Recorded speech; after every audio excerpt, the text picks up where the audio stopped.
I'd like to go ahead and call the Tuesday, March 1st, 2022 Roanoke County School Board work session to order.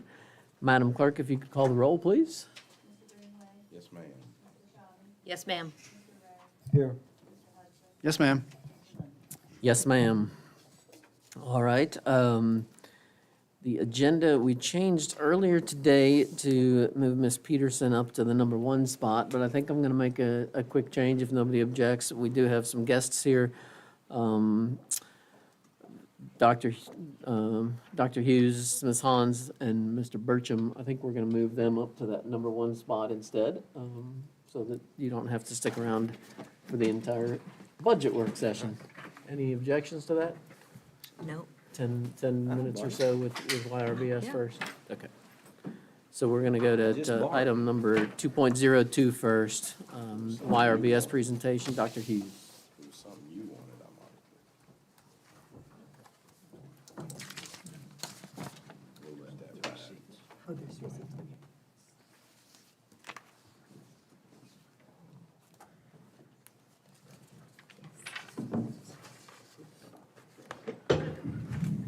It's nice to see you. Faces. Yes. Hello. How are you? I saw Kevin this I morning. just said that. Good afternoon. I'm Shawn Hughes. I'm the Director of School Counseling, and I would like to acknowledge my colleagues. So this is Nancy Hands. Everyone knows her, Executive Director of Prevention Council. And today we also have Kevin Burcham. He is the Supervisor for Health and PE. We are also excited to have with us Dr. Kerry Redican, who's in the back here.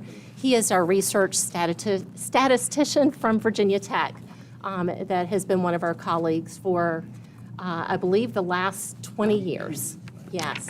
So this is our team, part of our team that looks at the YRBS every couple of years and makes adjustments according to trends that we see with our adolescents. So go ahead and start here. Do you want to click for me, Nancy?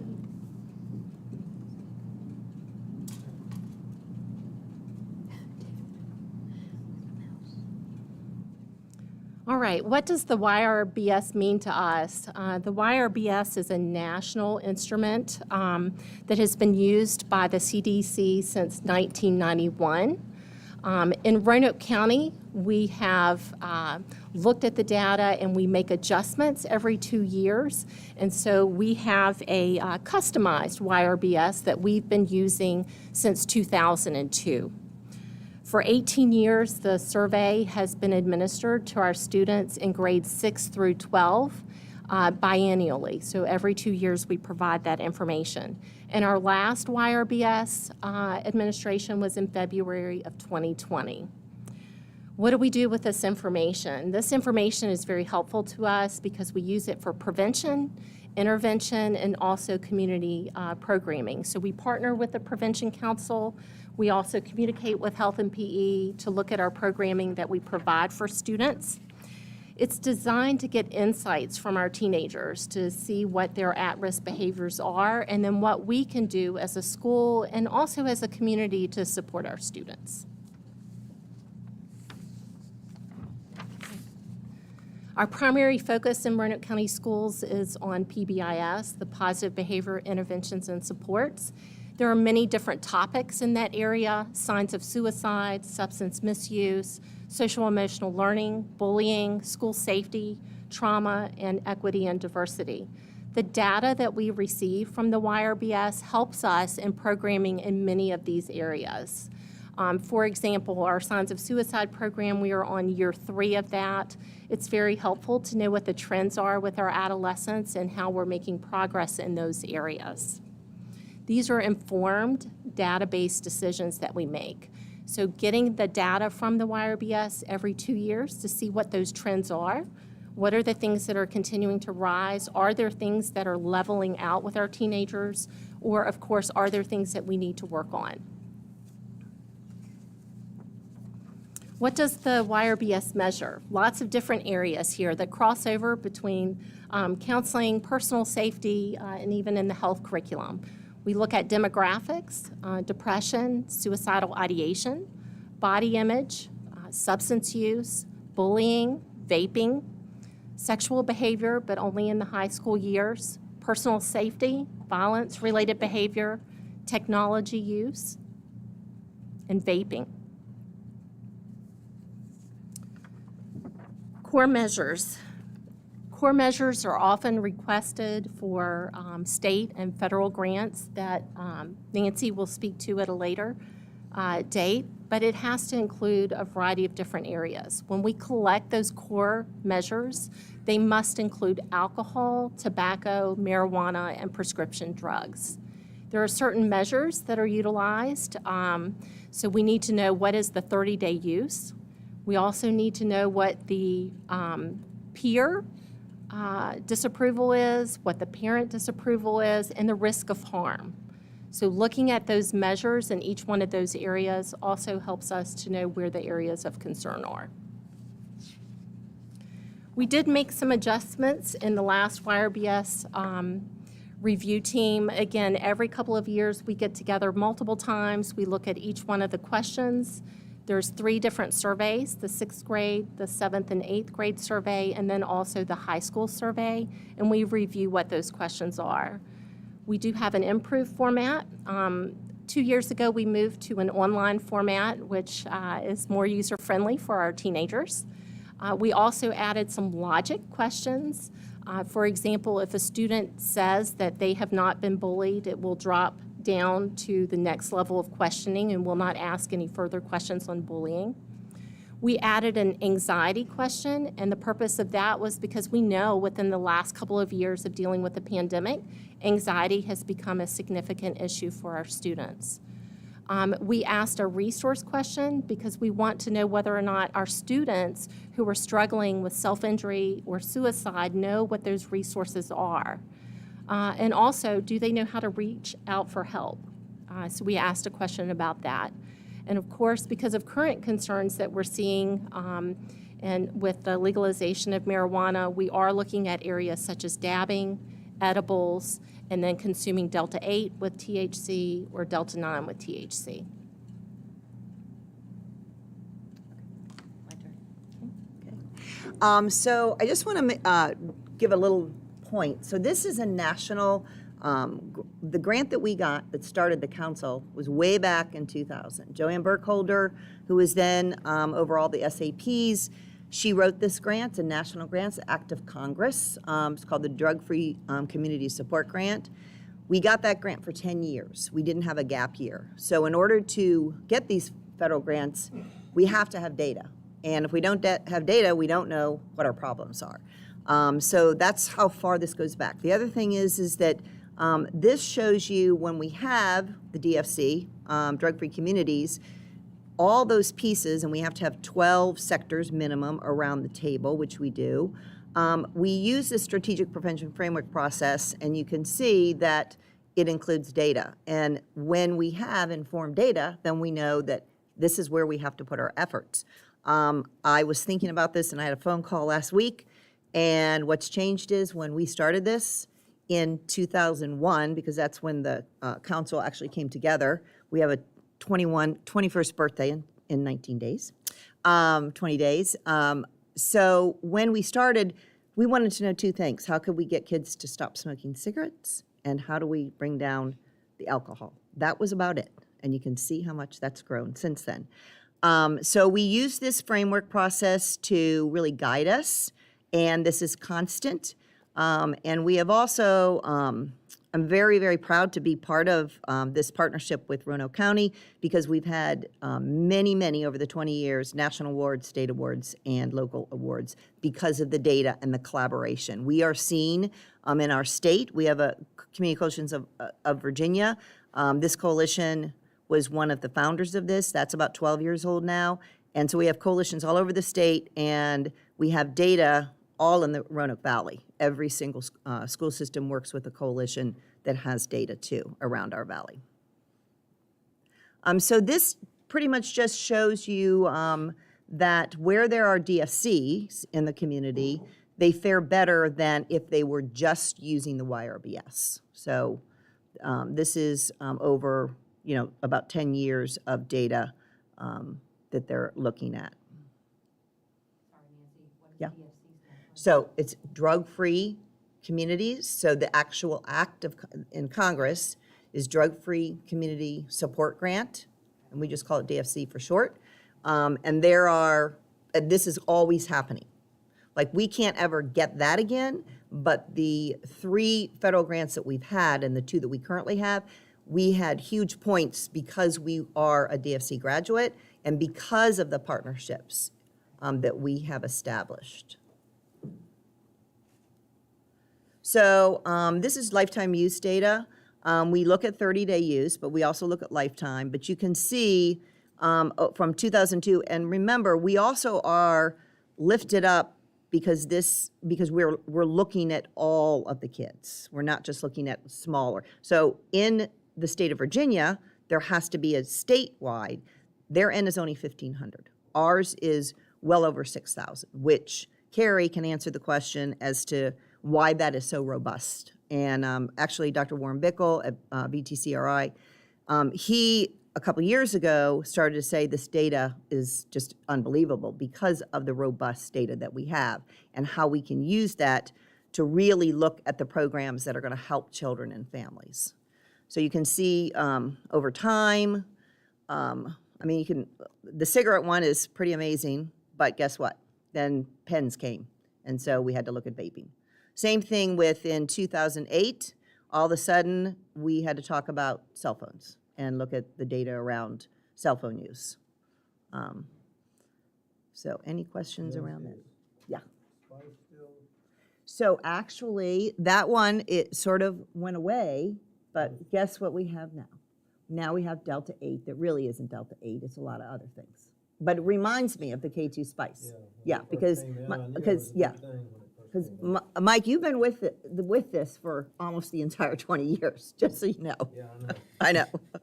The other side too. Okay. So here's what happened with 2016. We started to really look at this.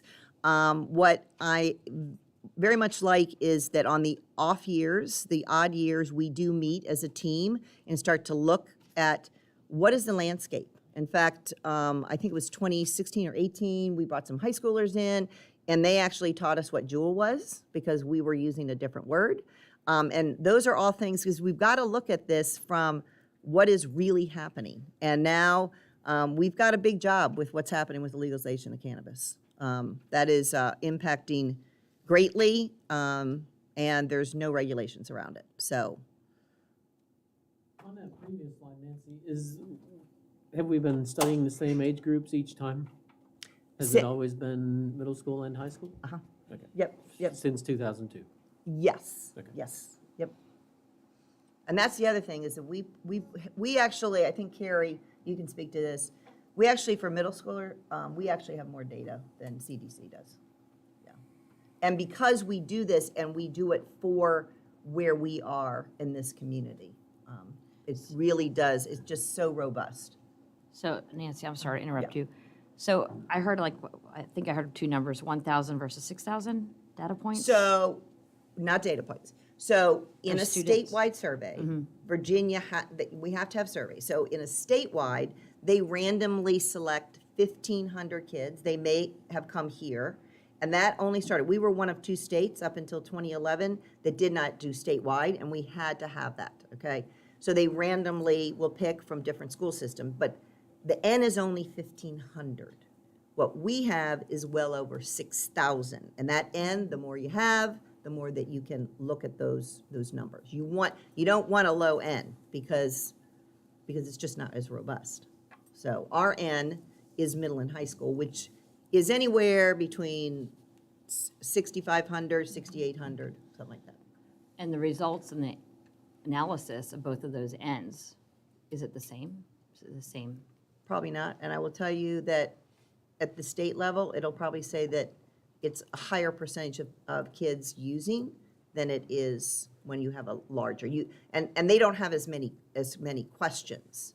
So, Okay. and every community is different. Remember, every community is different. So when you are able to really drill down and see what we can do in our community, that's always a good thing. Okay, so these are, and so then what happens is we look at what topics after every YRBS happens, where did it change? Where did it shift? And like I said, it shifted when everybody started getting phones. It shifted when there were pens that they could do anything with. Just FYI, I think I've said this to people before, you can vape alcohol. So you have to, when I get asked, how can I help my kid because they're smoking something, I said, you need to tell me how they're doing it, because the pen is the way it happens. I will tell you, they're not rolling a joint. They're using pens. So 2020, we looked at this, and this is where the PBIS, I mean, what you all do, and then you drill down and see, this is what we really need to have programs around, because this feeling of sad and hopelessness, just considering suicide, this self-injurious behavior, then we can actually have programs to say, okay, how can we do this? But for us at the council level, we also, my audience needs to be the caregivers, whoever those are, grandparents, parents, because then we can work all together. We can be in a classroom and talk to kids, but getting out in that community. I will tell you that this helped greatly when all of a sudden we started to see overdoses of heroin. And we paired that up, and we literally went right to work. Fall of 2016, we started community conversations, and there were hundreds of parents that came out. And we want to do that with the legalization of marijuana, because we've got to get back out in the community. We have to have these in-person community conversations so that parents know and ask questions about all of this stuff. So at this point, we're looking at what do we do with the data once we have it. Obviously, we're going to look at it in multiple ways, but the most obvious way you would look at it is the whole county. And we can compare that then with surrounding areas. But what's probably even more influential for us is to look at it from a school level, individual schools, because like Nancy said earlier, every community is different. So we can look at it at the school level. We can also drill it down to the grade level. And we can look across the county, same grade level, or we can look at individual schools grade level. That kind of tells us a bigger picture of where do these behaviors start, at what age are they starting, and maybe there's a correlation to other risk factors. Nancy mentioned cell phones earlier, that could be one. What is that correlation? That's when you start to see trends. So you're going to see increases and decreases in different behaviors, different uses of substances, when you start to drill down and look at those different layers or levels of the data. And at that point, that's where we can really evaluate what we want to do from a community standpoint and a school standpoint. And like Nancy said, we partner with Prevention Council, counseling and health and PE work together in several different aspects, but that's where we can look at and see, do the programs we have in place, are they working? Or do we need to tweak that and make some changes? And also, as times change, obviously, in 2 years, things are very different every time we give this survey. What are some new initiatives that we might want to look at in order to start to address the new things that we're seeing through the data that we gather from the YRBS? Also, the continued partnership with Virginia Tech Carilion, Virginia Tech and Radford, that's been key for us also. And then the community initiative. So we've mentioned, Sean and Nancy have both mentioned a couple of these, but in the 20 years we've been doing this, you can see we're almost at $3 million in grants that we've gotten. The two that we currently have, you can see are the Partnership for Success grant, and then of course the CARA grant. They're both still current. They started in 2018 and then 2019. So Nancy works with them, hand in hand all the time. But they're both of those grants are addressing substance abuse and misuse components. The other things that I would highlight on there are, of course, the community conversations, because that's really where I think we felt like we started to reach parents and community members more so, because we were able to get out in front of them instead of just presenting to students in school. We were able to involve the whole community, including parents. There's prescription take-back events that we hold at various places throughout the county has been big. Every middle school and high school has prevention clubs now. That all surfaced from these grants. And like I said, going all the way back to the start in 2002, we're at almost $3 million in grants. But without the YRBS data, we wouldn't have gotten that money. And then this slide, this is kind of a quote, but, you know, it's on 3 different post notes there. But it's talking about basically how the school and the community go together. And it says here, you know, a school doesn't have a alcohol or drug problem. That stems from a community problem. And it basically manifests itself in a school. And we see it on the school level, but it is a community issue. It's not just a school level issue. So we have to address it as a community, and that's why we must work together with our partnerships with the grants that we secure, and with Virginia Tech, Carillion, Radford, all those places that we work together in order to address a community issue, since it's, you know, it's really bigger than a school issue. And then the last slide is for more information. Obviously, the school contacts through the counseling department would be Sean and Carolyn Garlow, or any of their school or life counselors. Myself, if it's on the instructional side, through health and PE, and then community resources, obviously prevention council, and Nancy would be the person to reach out to there with more questions. And if you wanted to really have 200 pages of what's been happening with this federal grant for the last over 20 years, you can go to that link and see it, but it's a lot of pages. So the total number of grant money that you've received to date is how much?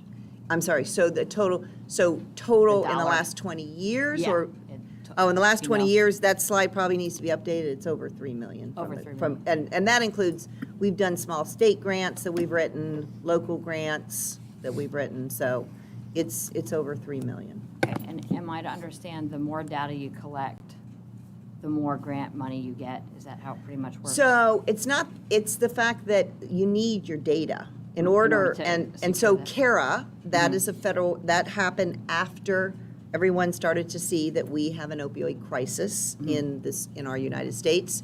And when they see you have your core in place, meaning that strategic prevention framework process, that we have stakeholders in place. We've been collaborating for long periods of time.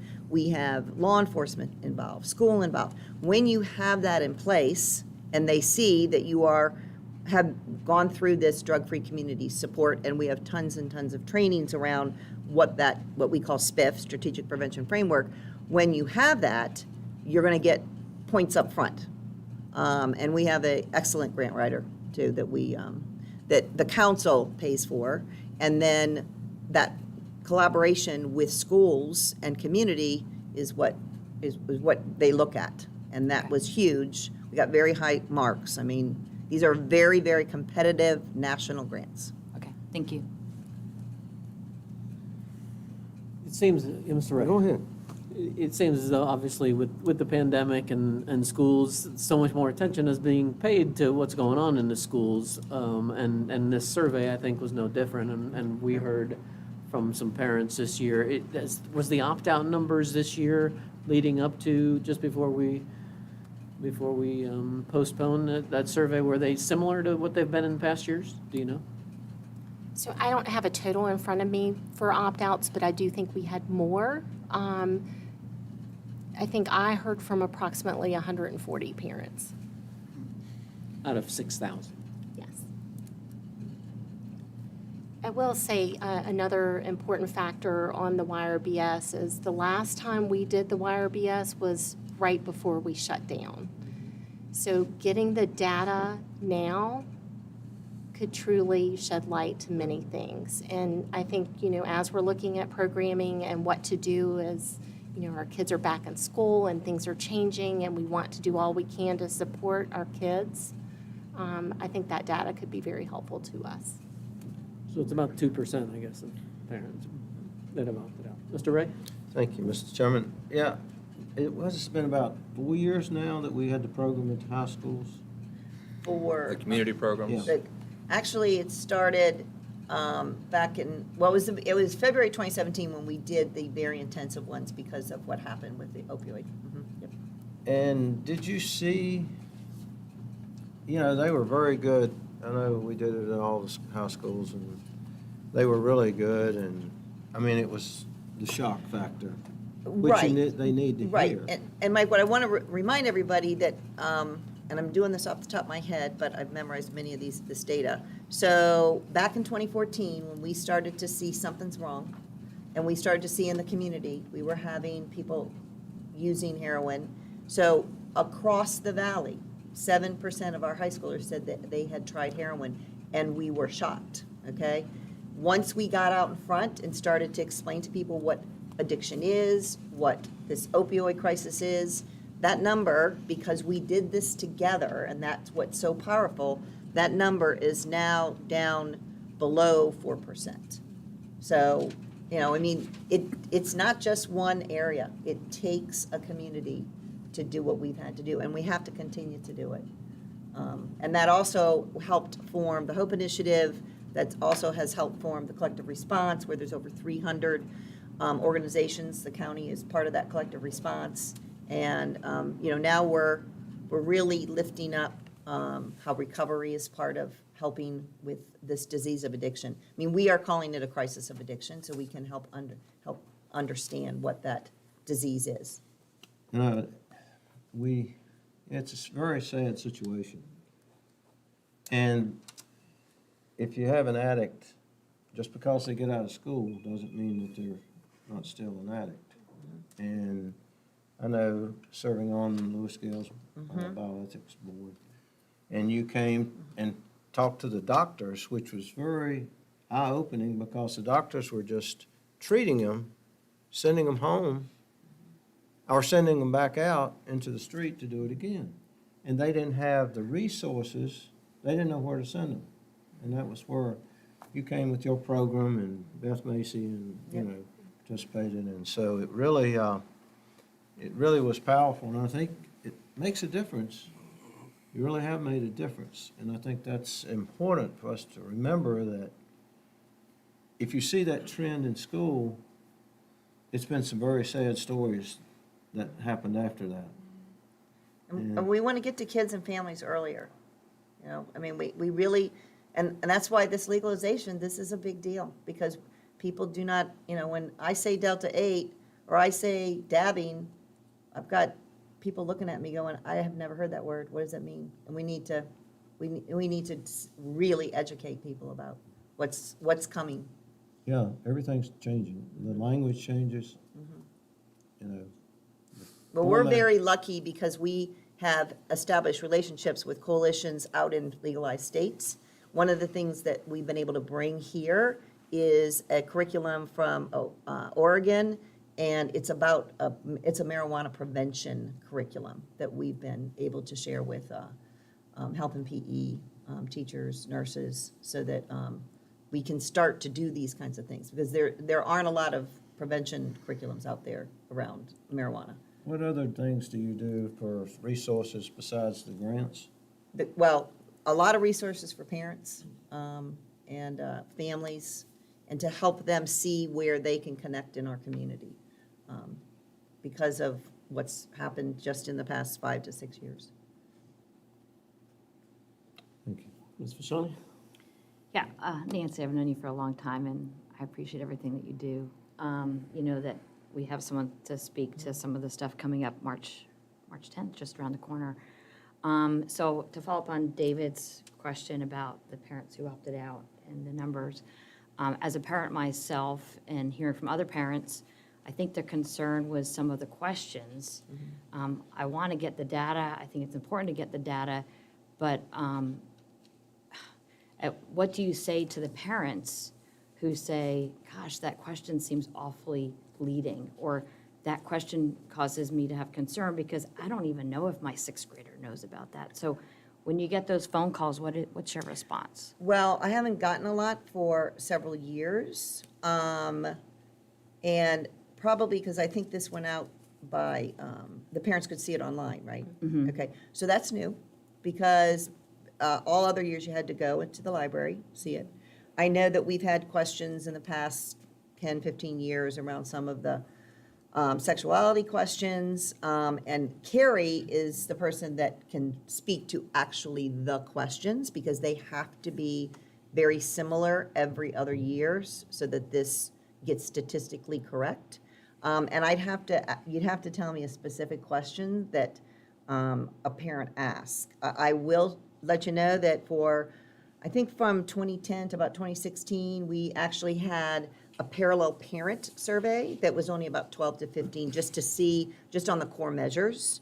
And what that showed us was the parents thought, they made an assumption that kids wouldn't start doing that or know that until he's 2 to 3 years older. I remember this. Okay? yeah.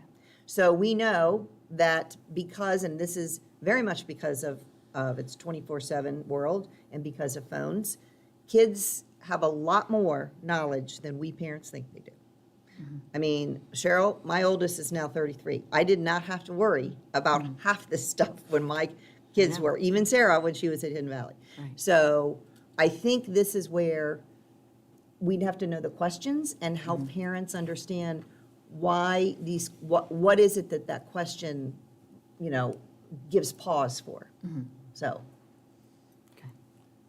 Mr. Hudson?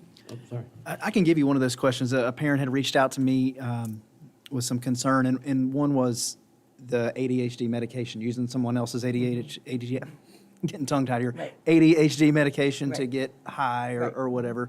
And obviously, I'm not naive in the career profession I've been in and the experience I've had inside of our schools, but I understand that every kid somewhat matures at a different level. A certain sixth grader may not know exactly these drugs and things like that, where others would. So I think that's where some of it's coming from is, well, now you're educating my child on how to get high on some things at a young age. And then another question, and I think that it's been removed or it was in terms of like gender, and it didn't ask to like male, female, it went into extra genders for middle school, but I didn't see that in the current. yeah, that's Question, so never I don't been think that one's- before- That's never That's been never been before That's at never all. been on our local Okay, one. that was something Yeah. that was sent to me, and again, I didn't see that on there. I'll tell you where but- it is. It's on the state version. Yes. Okay. Which it we is. opted out of. We did not, Yes. we're not doing the state one because of things like that. And also because we do our own local one that's Right. customized. Right, okay. It's- But that's, to answer your question, that was one of the questions that Yeah, was so, posed. and I then, can- because Brent, you and I have done this, like when you were back at Glenver. Sure. Because the kids would go to YADAP and we'd look at our data, and that's where we did some of those plans with the kids. So it's in that survey, they'll ask, and if you're a no, they're not going to keep asking more questions. So that's the other thing. Know that how that survey is actually put, once a kid says no, then there aren't other questions that are asked of them, okay? And I would have to differ that we're not teaching them how to do anything off a survey. It's a yes, no, and then and the other thing is that what we want to make sure we're doing is we're getting information so that we can really have these informed decisions around programs. I know that there was a lot of information several years back around self-injurious behaviors, and when we knew that, we knew then how to address that. So, and that was really important, and I got to tell you, it's probably back in 2008, 2009, that behavior started to be something that was happening in school. Go ahead. One more. Do you feel like there's any questions that you're losing some data? If there's any that currently on there that we're losing data? That are currently not to state? Okay, yeah, not the state. Right.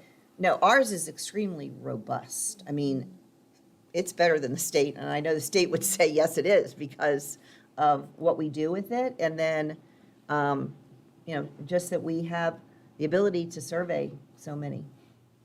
That's always going to make it better.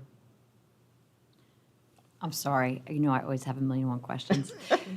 Two more questions about the ends, because you mentioned two different groups. So if you have a smaller subset of data versus a larger subset of data, your predictability seems that it could be more, since you have more robust data, that you could draw maybe bigger conclusions because you have more data to look at, more trends.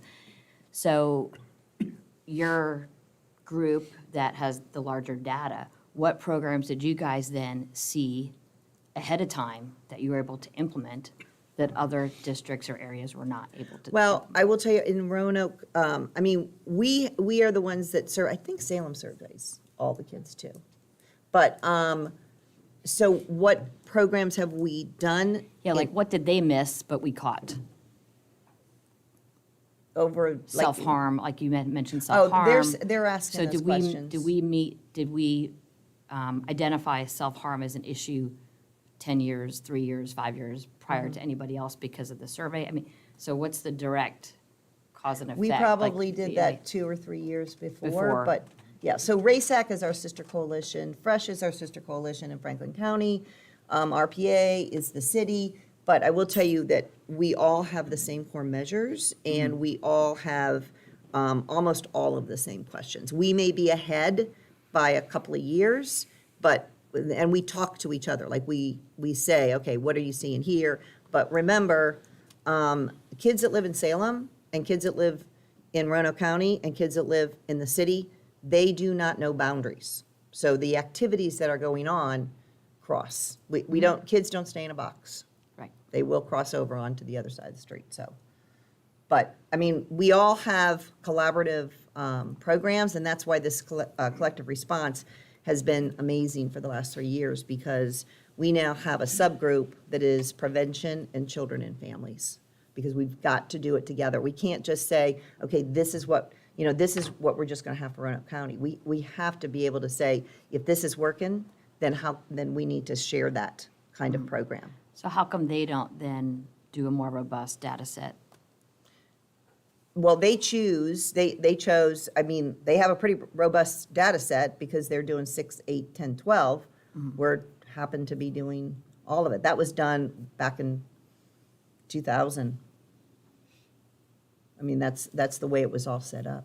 I just question why they don't do that the same way. Well, we do. that would be a question for the city. I know Salem does, and I'm pretty sure Botetourt does. All right. To Dr. Hughes's point earlier, I think with everything that these students have been through in the past 2 years with the pandemic, it is vitally important that we get this information this year and see how it's changed. And I would anticipate it could not be quite as pretty as it has been in the past. So, I absolutely One agree. other quick point, and we had this discussion several years ago. We own the data, right? We own the data, Roanoke County Public Schools. It is a collaborative. I mean, the grant money, I always make sure to put in money so that we can also pay our Virginia Tech statisticians too, so. But it was this grant, the fiscal agent back in 2001 was the fiscal agent for this, for the initial grant that we got for the So first the 10 answer years. is yes, Answer is yes. we do own it. And then you collaborate with the council. For anyone listening, the Right. main reason I asked that question is that if you have a student that's participating, this information is not going to go anywhere. No names or No. it's all random, not random, but randomly assigned Anonymous. numbers. Right. Completely and- anonymous. Yes. So I just want to make sure that's understood. And to add to that, when we first went through this partnership with Tech, we really went through it. In fact, you remember, I don't know if you were there, David, but we went through this very thoroughly about the data. Yeah. We didn't want, this was our data, we didn't want to let it out. Go with other And places, right? like you said, it's nothing, that was a big issue Yeah. back then because we were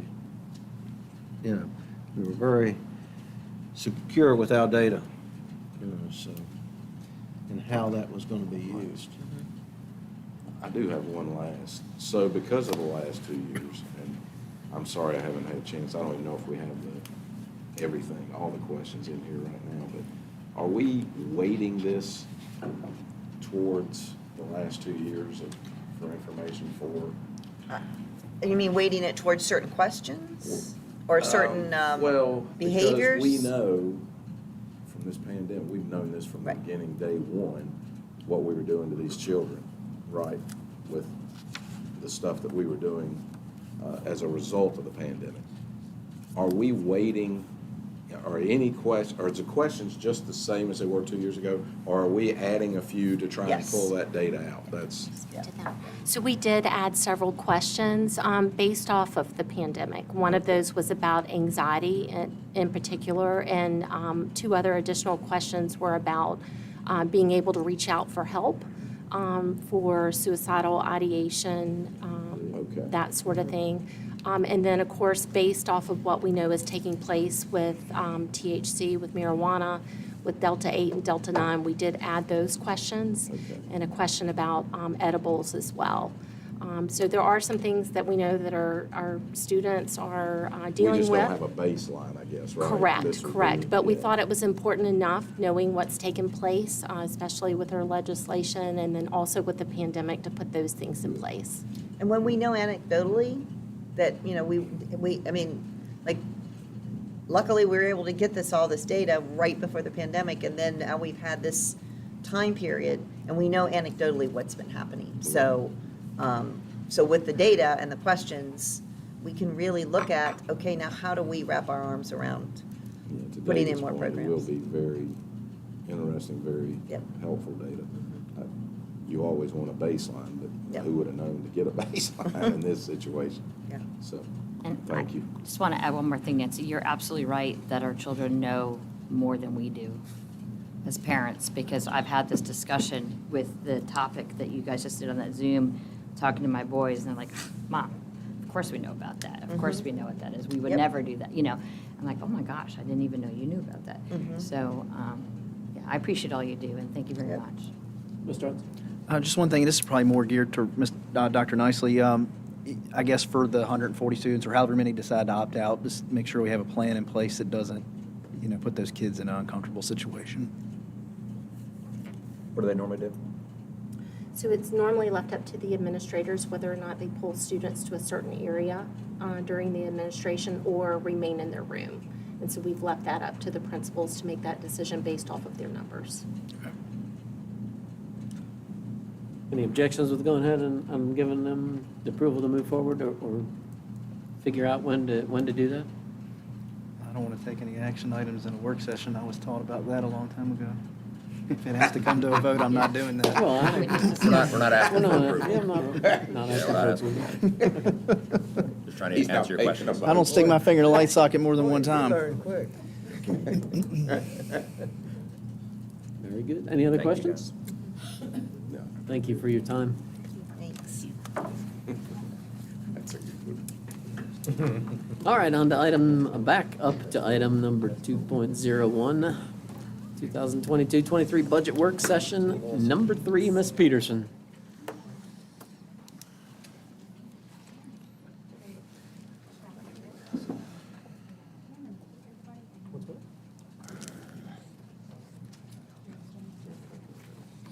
Did she give it out?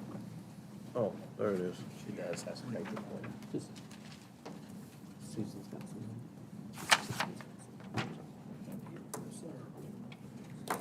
Thank you, sir. Huh? Yep. Number 3. Number 3. I got something to show you. Thank you, sir.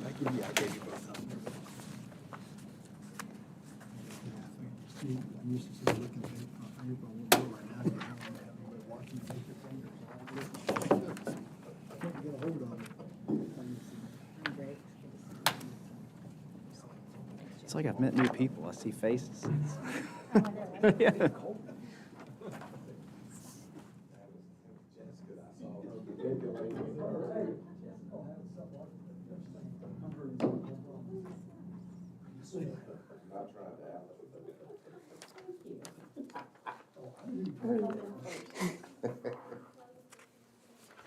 Did we hear anything?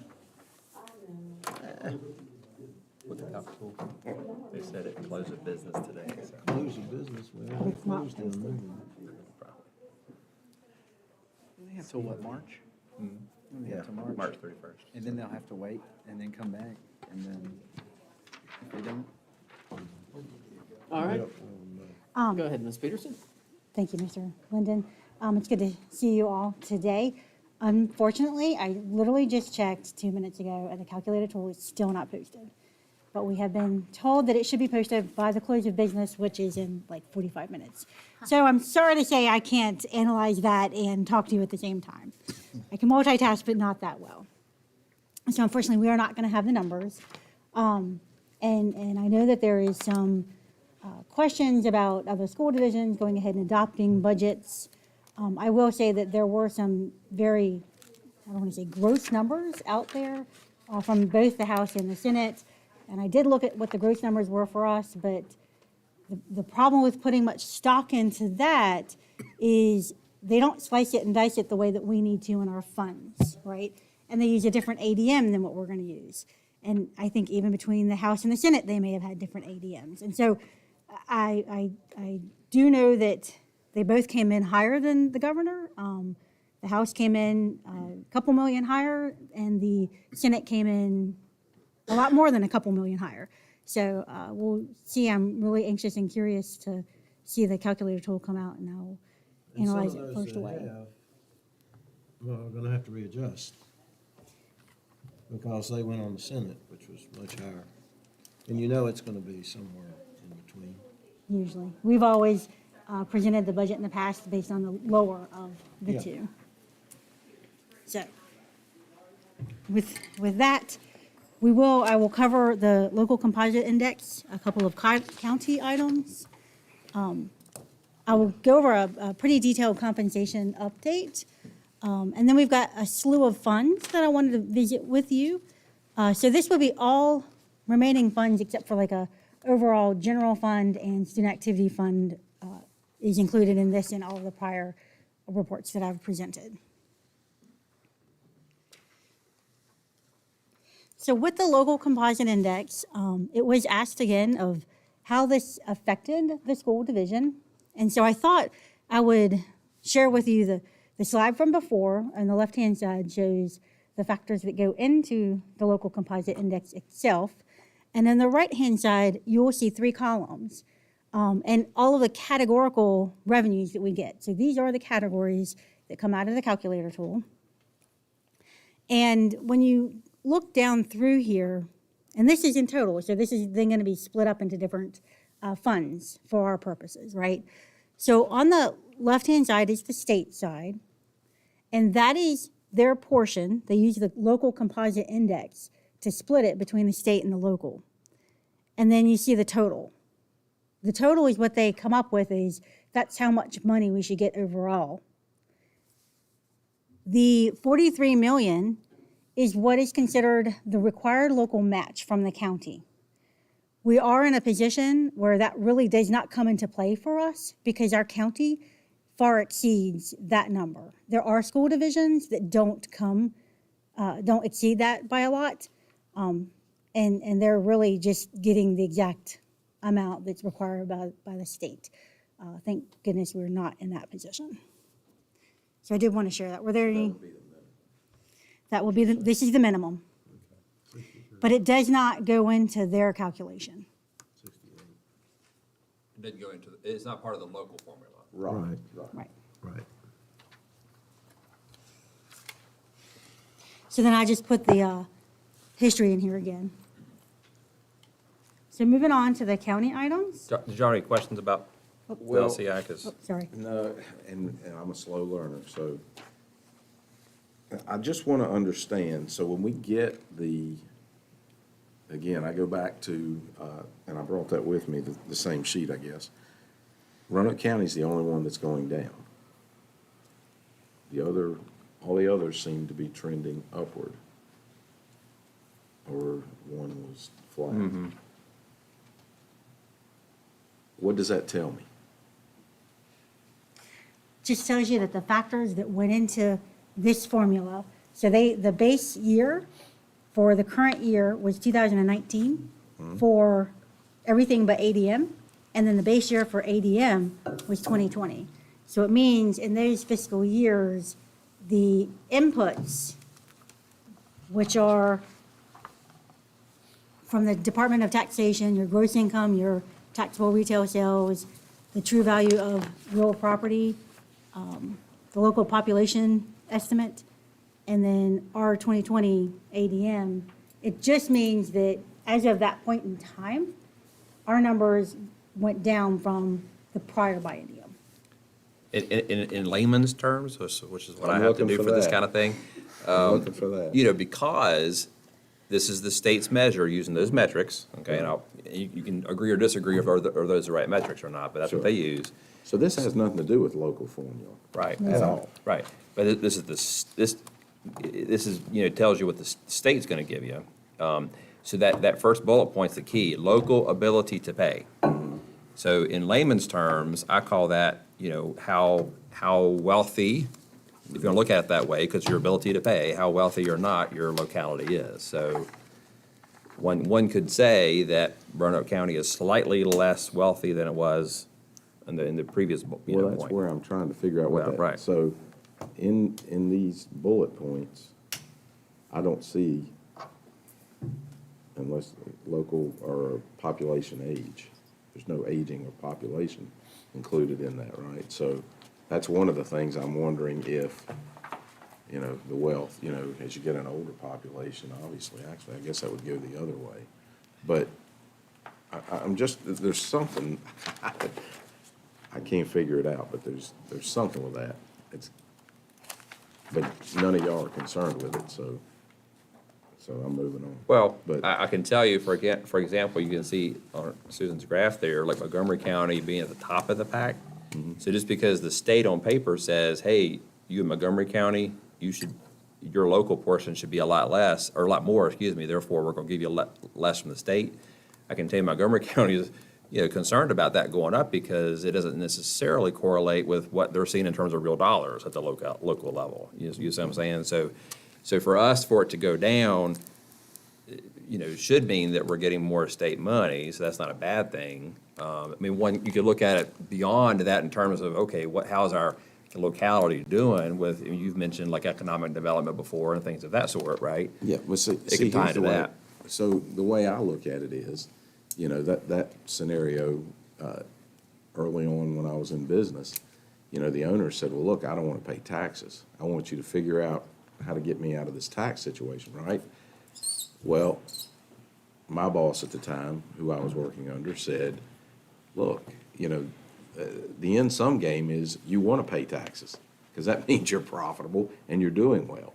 I can't figure out the correlation here, and that's why, the extra questions. To me, if it's going down, it's not what I want it trending up because that means we're being more prosperous and more. It's a catch-22 for a school division's budget because, yes, you want your locality to be more prosperous. Hopefully, that means that they're able to pay more support. Yes. But then, of course, it all comes down, because, localities across Virginia have to look at their local government and say, okay, this says you should be able to give us more, please do so, right? And then you get into that argument. Yeah. So, okay. The fluctuations on here are interesting, where Bedford County can go from the top back in 2013 down to the absolute rock bottom 2 years later. So that happened because Bedford City and Bedford County combined school divisions. It's a good explanation. Yeah. Overall, it happened in appears as though one- Roanoke County has gone from second back in 2003 to now we're fifth. So it certainly, over the long period, has been a decline. I need an economist. Because it's got that, we wouldn't have it if there wasn't some relevance to it. And you're gonna get more. And I can't figure that out. For less. Is that- Well, I don't know if we're getting more for less. Anyway, I'd rather pay More for taxes. I want less. to be profitable. I want to pay taxes. You're getting more from the state Yeah, because you got a less factor of your local Right. composite Yeah. index. yeah. As that's the effect, but you don't want to keep trending down. Exactly. Right. Yeah. Being in the So, middle of the pack isn't so bad. it's not bad, but I still, You- I want to know why. You want your locality to be prosperous, Yeah. right? And be able to fund school divisions and other services more. Yeah. And of course, you expect that they do so, right? That's what you want. More ADU. Yeah. All right.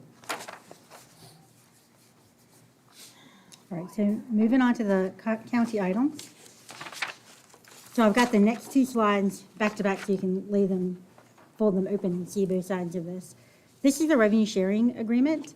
I will not get into the minutia, but I have provided to you the exact calculation.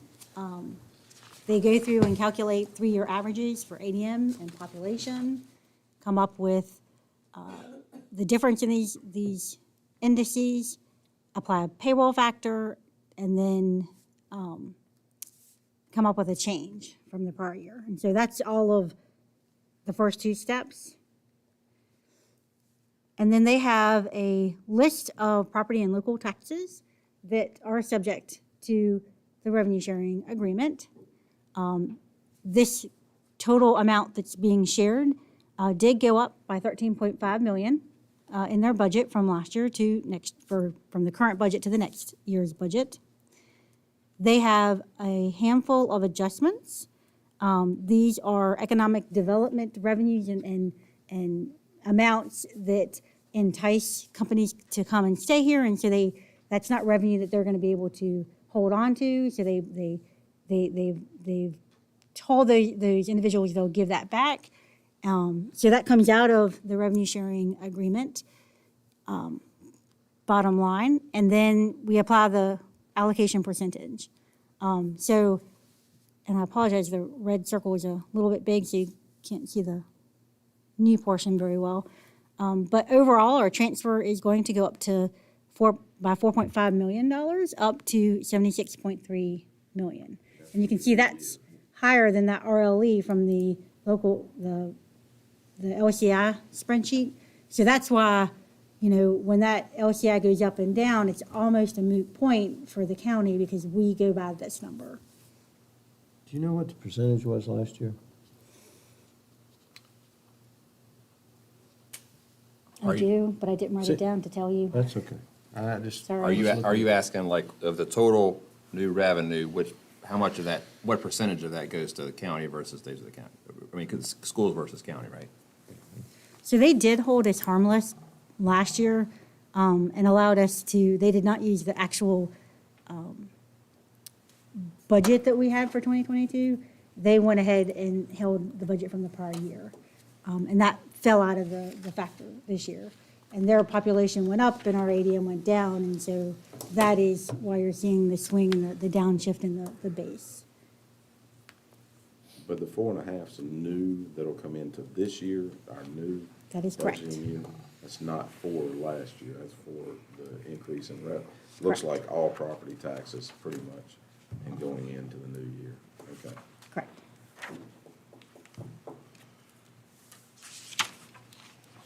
Any other questions on that?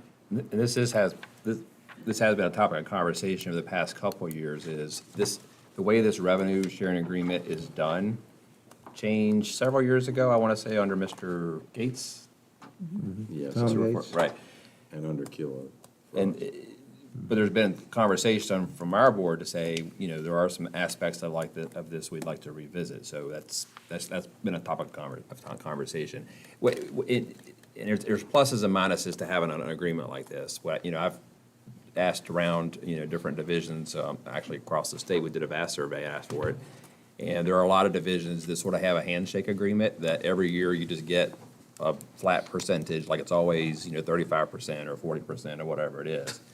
Other places don't have an agreement at all, which means that every year, as the school district has increased needs, they have to go to the, Board of Supervisors and do the ask.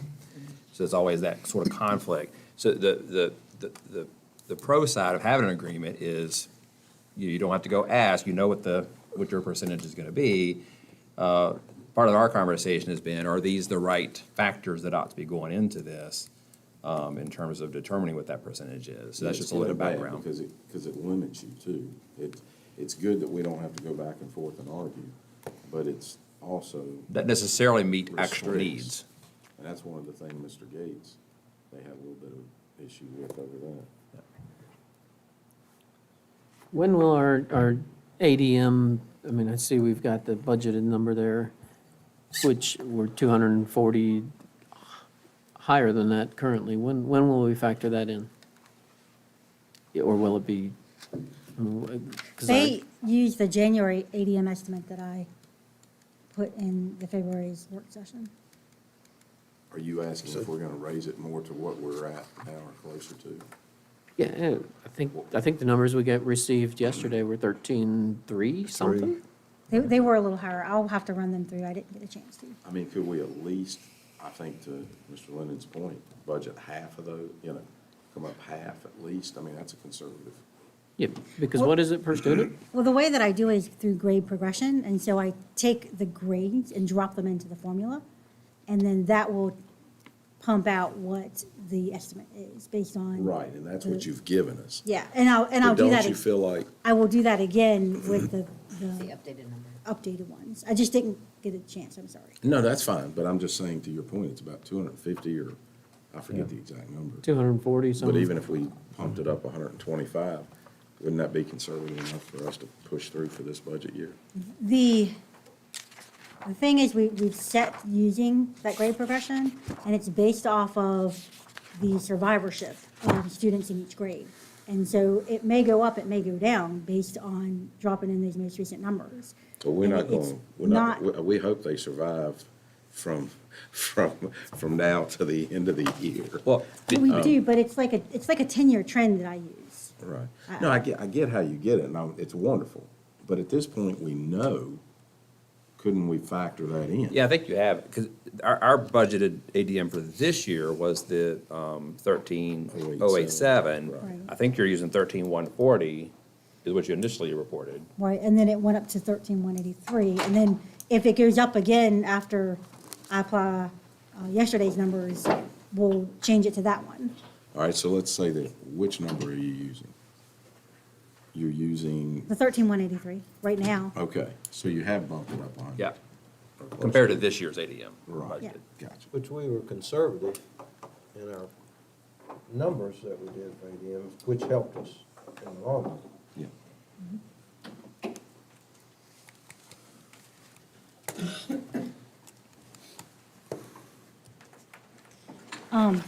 So one thing to note on the second line is the Comprehensive Services Act contribution, the 1.879 million.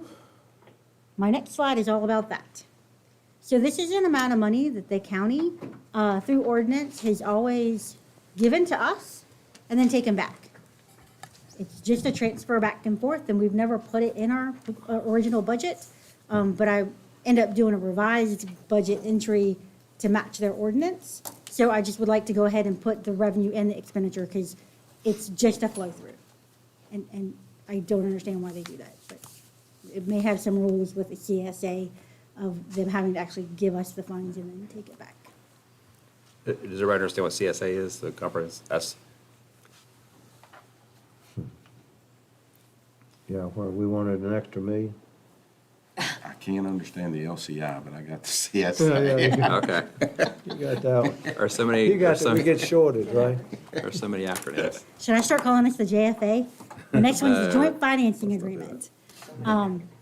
So we have, as you recall, to fund our CIP, we currently have a joint financing agreement with the county.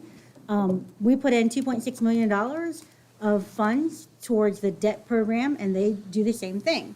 They have looked this past year at raising this level, which is something that actually the school board has asked for in years past. So they're taking a good look at that now. The county met with Dr. Nicely and I yesterday to let us know that they are seriously contemplating going to a 17/3 financing agreement instead of the current, 12/3 that we're using right now. So what that means to our budget would be an extra $100,000 on top of the annual $200,000 increase that we will have to give. And so we'll have to set aside $300,000 if we can get to this. Is this a good point, a good time to note that we haven't had any of those discussions, so we don't know what they're thinking. But in the scope of BCAT and 2 elementary schools that have to be done, I don't know if that means they're thinking that they give us that and that's awesome, they've locked us into another box, or if that's, we're just using those to catch up the other schools and they're financing BCAT. We don't have any idea what that, This could also have to do with the Consumer Product Index and inflation. Yeah, they never we give us prepped that, it but that for would be nice. Yeah. What was the discussion when you got to 25, 25, or 20? You got beyond the 17? Oh, they had multiple different scenarios Right. that they presented at their work session. And when they talked to us, they said that their board chose the 17 for now to look at. But it got up to where it was, our debt service was going to be 800,000 for one of the scenarios, right?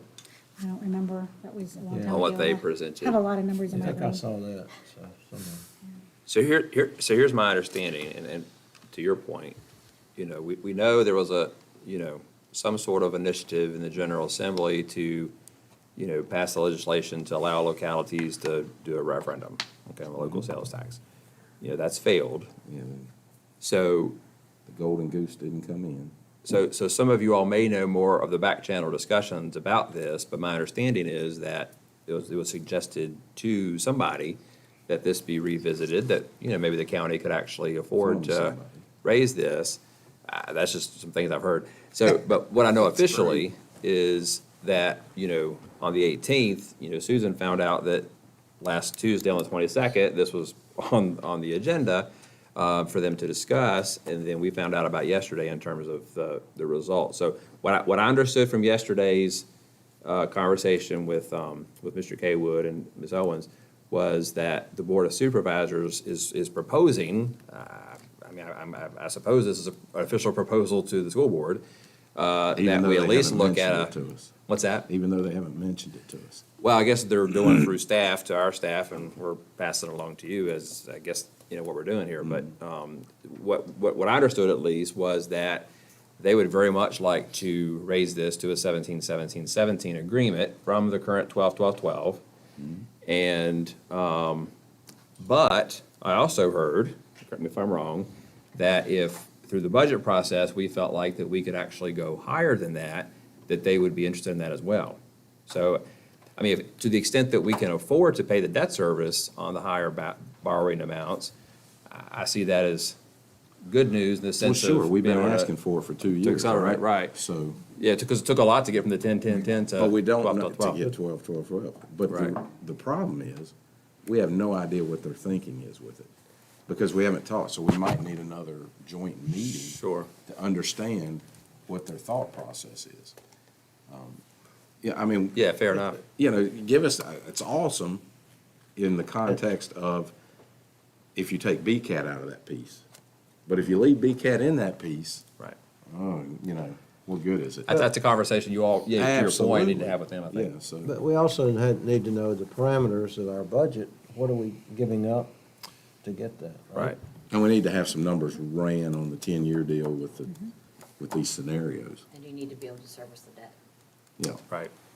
So one extra little change that was proposed was if we were to go to for example, a 21-21-21 kind of deal. And by the way, Mr. Kaywood did point out, I thought this was interesting, that when the 10-10-10 started, if you were to factor in inflation, you'd be at a 20-20-20 to have the Yep. same buying powers. I thought that was instructive. Now, if that's the case, that would be in the last year, because we were up to last year with the inflation factor, we were like at 15.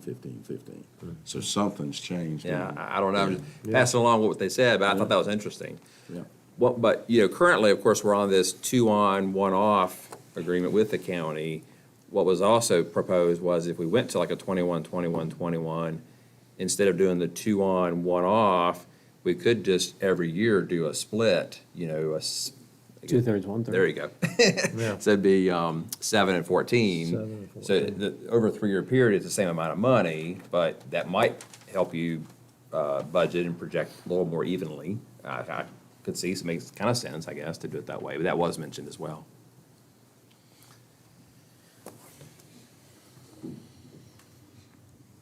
All right. It's just so interesting that we beat our heads against the wall for the last 3 or 4 years. And nobody even has the courtesy to say, hey, we're thinking about this now. Oh, we got it from Ken. No, we got it from Ken. We didn't get it from them, but we got it from Ken. You mean your I think guy it didn't call speaks- you? I'm a reliable Sometimes there's source. Sometimes, yeah. Jason Rep didn't didn't call call me, nobody called us. I know how, I mean, we know how this works. I think the most interesting thing in that report was when they factored in the CPI, what we're looking at in terms of inflation. I mean, it's 100%. It went from, I mean, it was just, I was shocked. Yeah, because Shocked. we're, I mean, That's what we're actual looking at. construction costs in our Construction CIP absolutely have just, exploded. Skyrocketed. I'm sorry to be cynical, but we've tried to factor that in for the last 6 years I've been on the board, and we couldn't get it factored in ever. Tim, I think a little of that speaks to the relationships that we've been able to build with the Board of Supervisors, and I think this is great that they're willing to go 21, possibly, at least 17. I know Mr. Hudson's been meeting with his counterpart, and I think every one of us now has a very good relationship with their counterparts on the Board of Supervisors, so. Do you honestly believe that?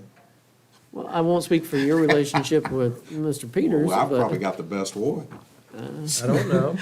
You don't know. I think, I know that I think that we're Ms. working, I Fashani think we're has met working with, hard, I with really her do. Yeah, And I think we we've are. got, I think it's I hope making a it we've difference. got a lot of bridges I that hope have it both been is. built, and Yeah, I'm I happy to wanna hear that. think positive. Yeah, we Yeah. are. And I communicate real often. Yeah, I do think that has helped. You may be cynical No, and I'm not think hoping, that. look, we've beaten our heads for 4 or 5 years. I hope it is the truth. Just show me the money. That's Let's right. move on. Show us the money. Well, I'm happy they're putting their best foot forward, and so are we. Yes. All right, are you ready to talk compensation? Yes. So the first thing I wanted to do,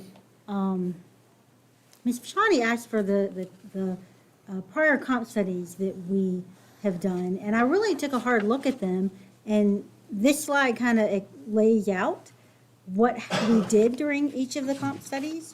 The Evergreen study in 2016 was really, when we had that study done, that was pretty much the first one we had ever done, and we were in poor shape.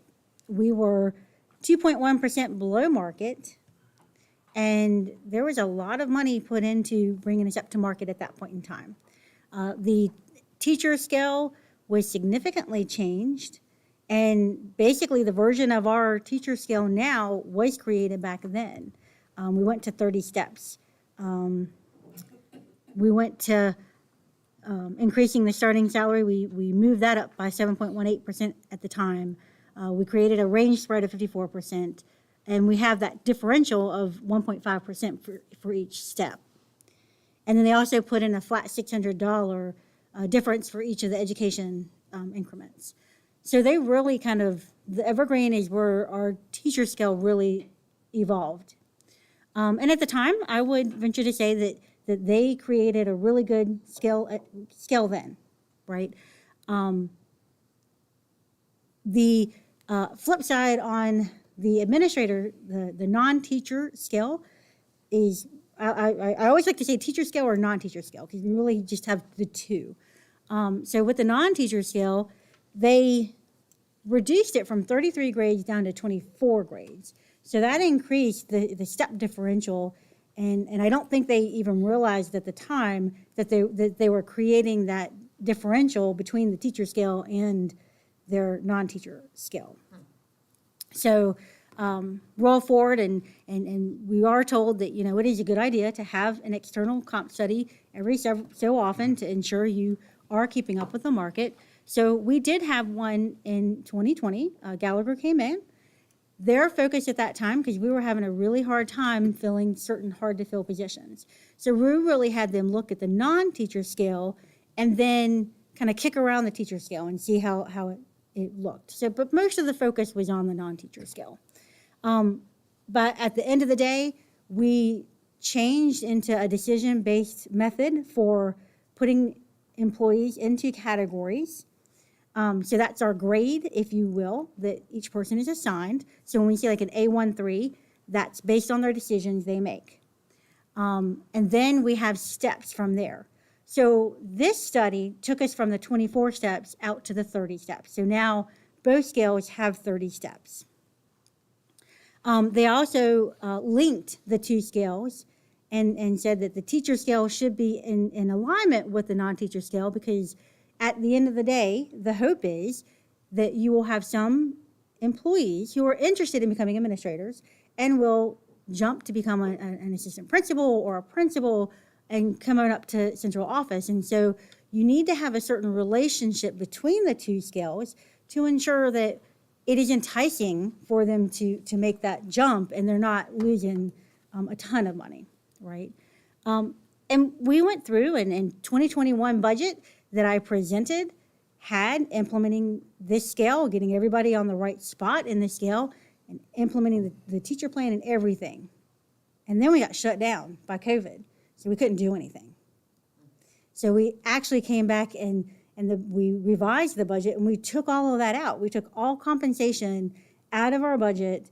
I think we had $3.1 million in the budget to really kind of clean that up, to just bring it up to the times. We took everything out except nurses because we knew at the time making nurses full-time because it was a health pandemic was not an option. I mean, that was something we really needed to focus on. And so we took everything else compensation-wise out. So then fast forward, and 6 months later, we found that we were in a position where we could give a raise. And the school board, and I sat right here and said, I'm not comfortable doing a mid-year raise. And the school board sat there and said, well, we are, let's do this. And it worked out well for all of our employees because we were able to sustain the raise. Of course, what we didn't get to do was shift the scales at that time. We just gave a step. And so we're moving along, and these teeny little 0.5% increases to our scales really aren't keeping us up to par with our neighbors. So that's really the big challenge that we face. The other thing is when we had the compensation studies done, at the time, we wanted to ensure at the midpoint we were competitive with our neighbors because then we're attracting those more experienced teachers to come to us, right? So that was kind of our goal. We didn't want to be the top of the line for the beginning because you have to choose, right? Because we knew we didn't have enough money to do it all. So that's just a little bit of a background on kind of where the compensation studies kind of play into and how we got to where we are now. So I did, and this is really small. Let me see if I can make this a little bit bigger.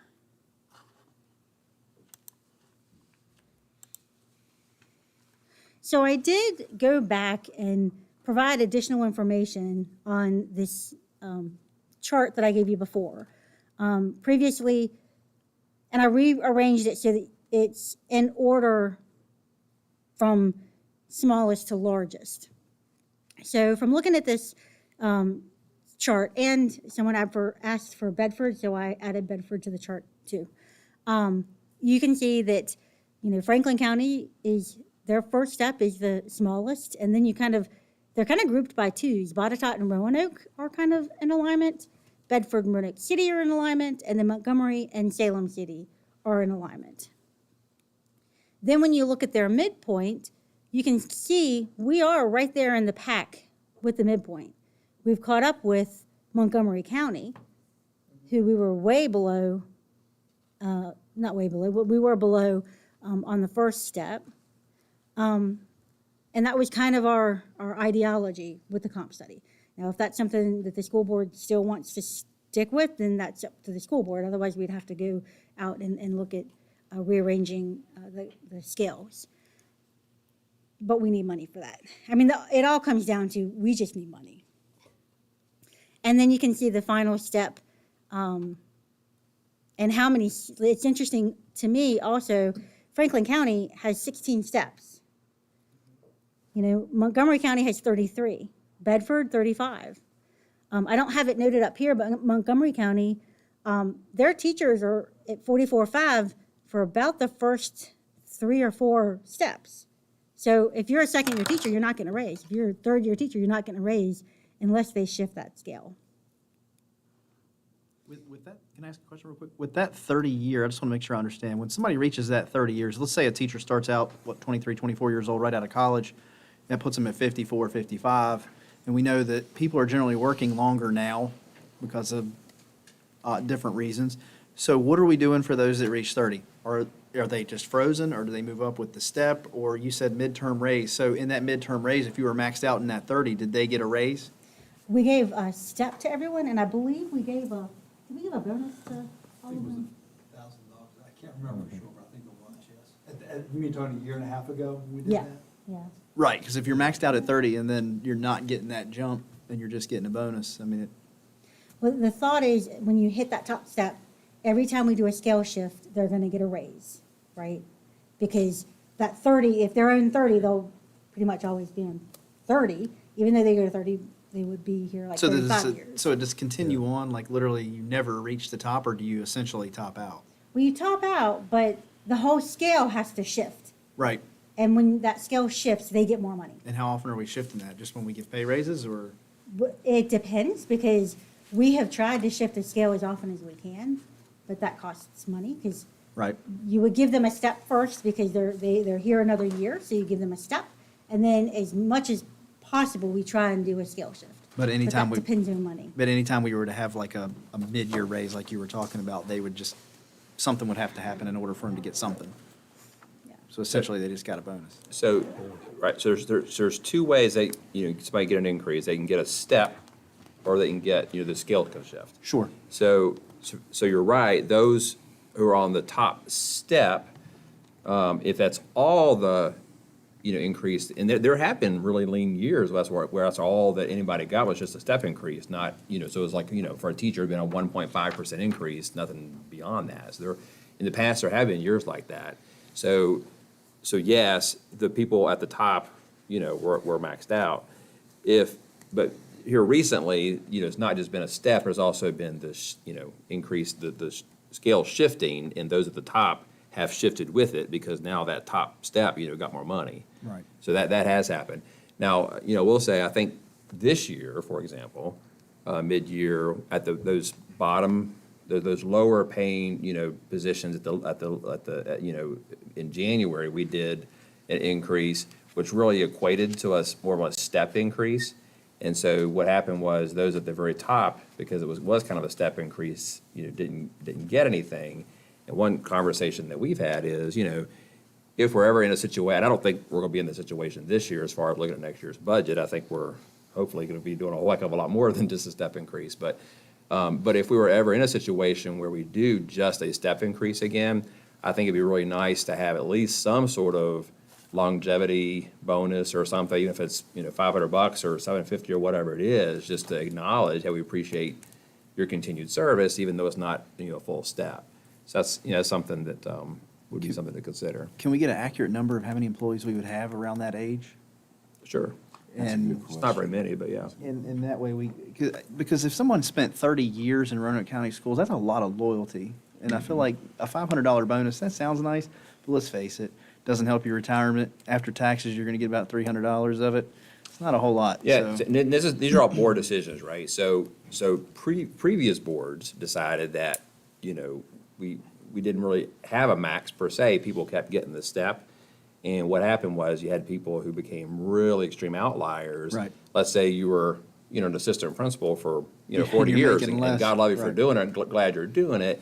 But, get to a point where then you're making more than the principal or something like that, and that kind of gets Yeah, kind I'd of like to figure something out, but I understand what you're saying. We really did have some crazy salaries when we came on the Oh, board. well, it was 45 steps. It really was. So we've now got it into these ranges at least. But to your point, I agree, we've got a 50-plus year employee at the high school. I think you can work it into your pay plan that, automatically, if that's all we're doing is a step increase, you at least get some sort of longevity bonus or something, that. Try to figure some options out on that and present us with it. Yeah, we'll wrap it into the budget as part of the pay plan, sure will. And one question, and I know this is sort of related, but after the 30 years, if you work 3 years, they still have the plot? Yes. And is that statewide? It's VRS, so yes. Okay. You're in the VRS program, it's the plot. So if you're in the VRS, you get the plot. So after that, if you work those 3 years, then you get a plot at the end of your career of a year's salary or whatever it is. Is that true for all all the different VRS plans? I mean, Yes. Okay. Yeah, the only difference between the VRS plans is how much Who's contributing? you're getting at the end of the day. Gotcha.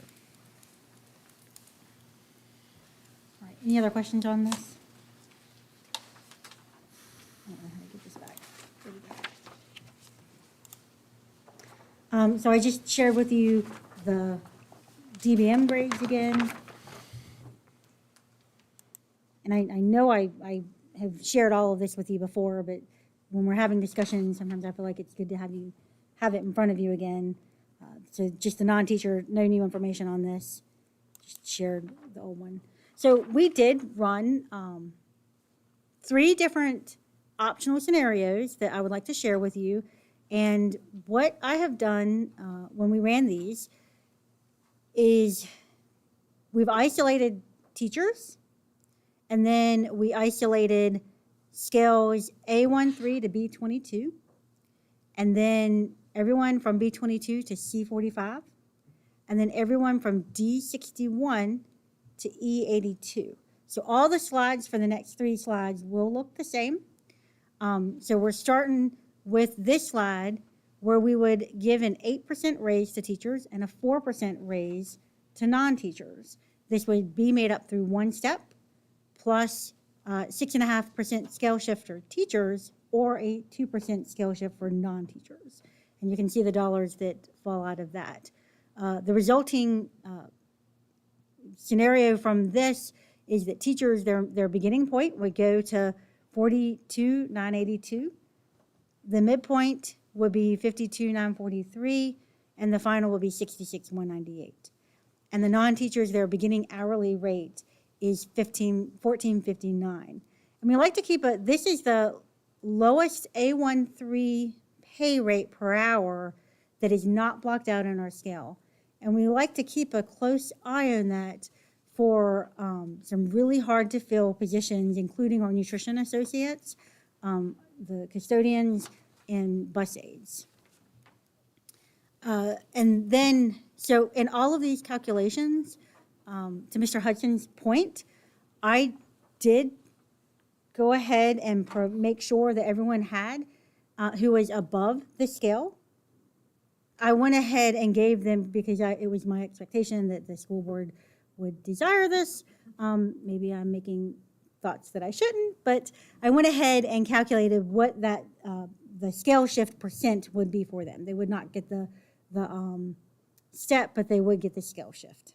So knowing where we are today and the need to attract and keep as many of our valuable employees, I went ahead and made that. And I can carve that out should you so desire it. But there are not that many. I can't remember off the top of my head, but it's less than 50. Less than 50? I think so. So teachers, I mentioned that the Gallagher comp study kind of related the teacher scale to the non-teacher scale, and they put the teachers on a C42, just to give you all a reference as we're talking. So then the option 2 scenarios would be a 10% raise for teachers and a 5% raise for non-teachers. And you can see the dollars that are involved, and where the beginning, the middle, and the final, and that beginning non-teacher rate would be $14.73. I will say that we've provided 3 different scenarios for your consideration and contemplation, just to get some numbers out there for you. In order to maintain the integrity of the scales, I would say you could pick and choose the teacher scale from one of the 3 options, and then you would want to pick the same scale shift from the 3 options for the non-teachers. Because the last thing we want to do is say from A13 to B22, we want to shift the scale 5%, but for everybody else, we want to shift it 2%, because that will kill the integrity of where they are on the scale, because it's going to move all those people up, right? But I did want to provide all these different scenarios so you could see and kind of provide a menu, if you will, of some options. Can I point out one more thing? Yes, please. So the way Ms. Peterson has packaged these options, the previous slide said 8 and 4, this is a 10 and 5. Doesn't have to be packaged that way. It all depends on, what, has the budget calculator come out yet, Susan? It's 5 o'clock. So, depending upon how the numbers come out, it could be a 10 and a 4 or what have you. This is just how she's presented it, but it doesn't have to go together like that. Yeah, and you can see if you mix and match it, what you could come up with. Right. Certainly. Exactly. And that's why I laid it out there this way for you. Yeah. And this would, I know that some numbers came out about 14% in the city, and they didn't even have numbers come to the budget, or they didn't, that was just shooting out there, I think. That's my opinion. But that would put them way up there, where we were at the 10% rate, we were getting, really, it wasn't but about $1,000 difference until they do theirs, right? Correct. That was at the 10%. Yeah, them taking such a significant jump. I would love to get there with them. And Dr. Nicely and I had some pretty significant discussions, and even reached out to our consultants who helped with the last comp study to talk about the scale a little bit and some things that we could do to try and help. And they really didn't have any other. Their response was just that the scale was made the way, is working the way it was intended, and we really just need dollars. With inflation like it is, it's terrible. It really is. And trying to even keep up with that, it's awful. Certainly. I agree. So I won't go through this, but this has all the same information just for the 11.5% and 7%.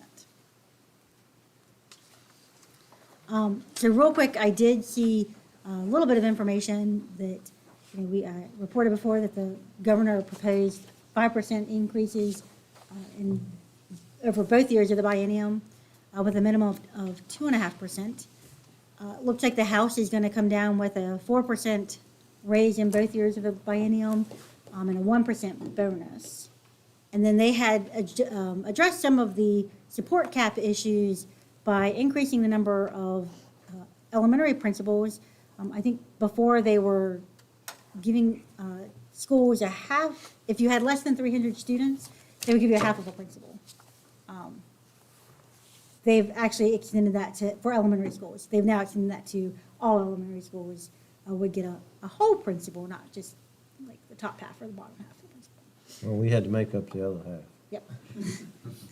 Well, that's where, these SOQs do not align with reality in terms of what, school systems actually need to operate, so. They're moving assistant principals to 1 per 400 instead of the 1 per 635 students. And they are setting a standard for reading specialists, which they didn't have before, and that would be 1 per 550 students that are in K through 3. So that's the House version.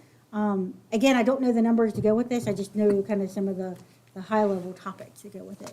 Then with the Senate, they look to give a $1,000 bonus in the current year, and then a 5% raise in both of the next years of the biennium.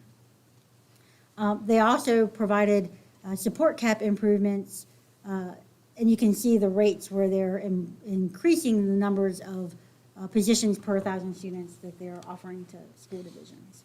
And so I do think that the Senate would win out of the three in these scenarios. So can't wait till that calculate comes out. One thing that we did notice, and this is really small again, but we did go over some stipend changes the last time, but I did want to share that when we looked back at the schedule, we realized we still had the $11 an hour on here for our building operators and nutrition associates substitutes and nutrition associates in the summers, and then our bus aides. So knowing that the minimum wage is slated to go up to $12 in January, we would like to go ahead and move those rates up so that we have that same rate for the whole year. And then we would move the relatable positions. One question about the nutrition as far as, I know we've been, Rhonda's, where is she? Is she here? right Oh, there. there you go. Done a great job, of making your budget and, within that $1 million that, they had proposed.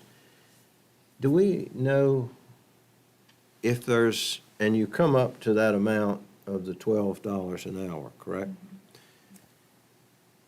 Did we get the figures on if they got, any benefits, or if they were, do you know what it would be, or I guess it'd be you? What if we gave them insurance? What was it? I'll talk about that later if you don't mind waiting. Okay, I'll wait. I have a whole slide in there. You want to wait, Rhonda? Okay. Otherwise, I'm gonna get all mixed up on my slides.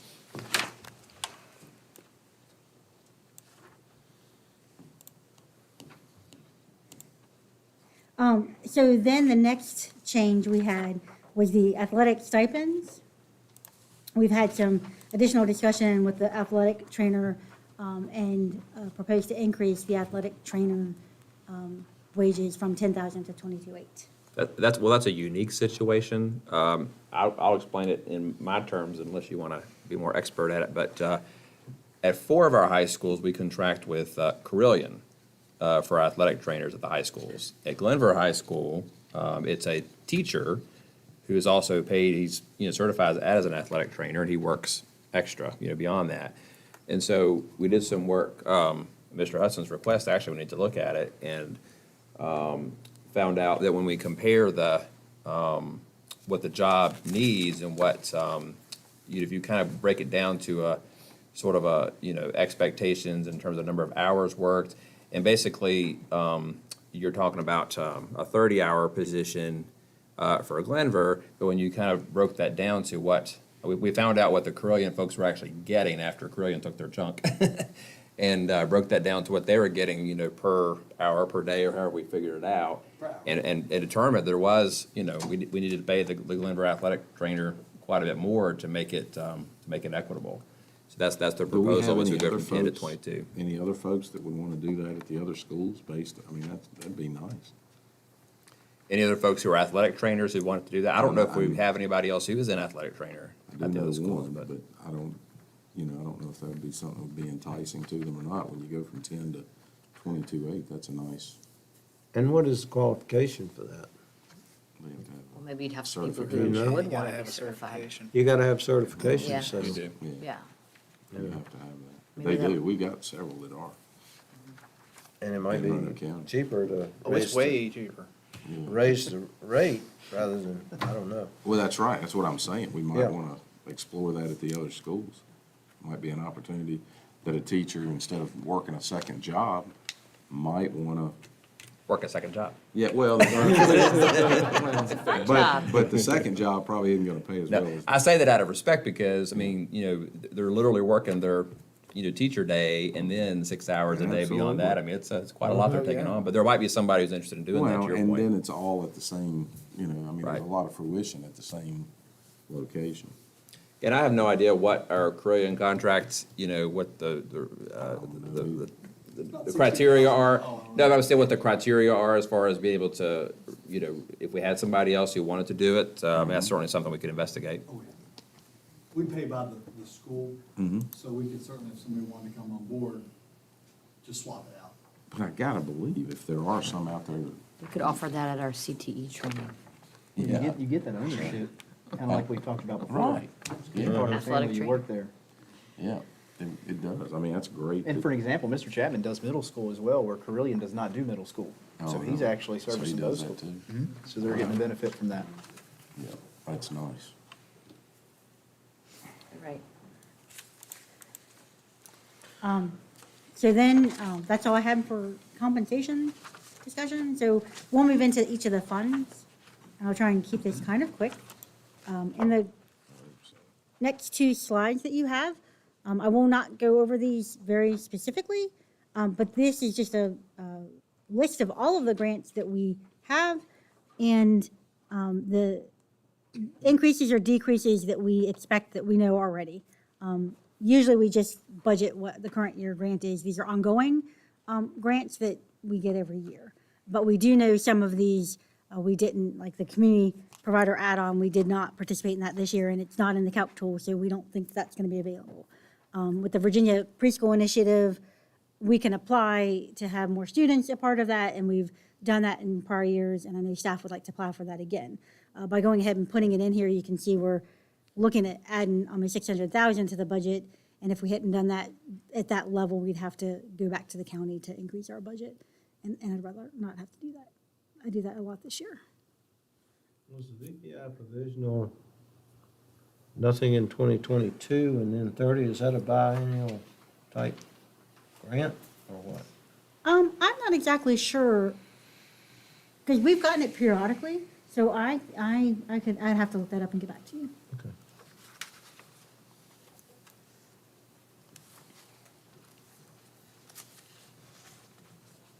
One thing I will note that is different that we did on here is an adult ed regional program.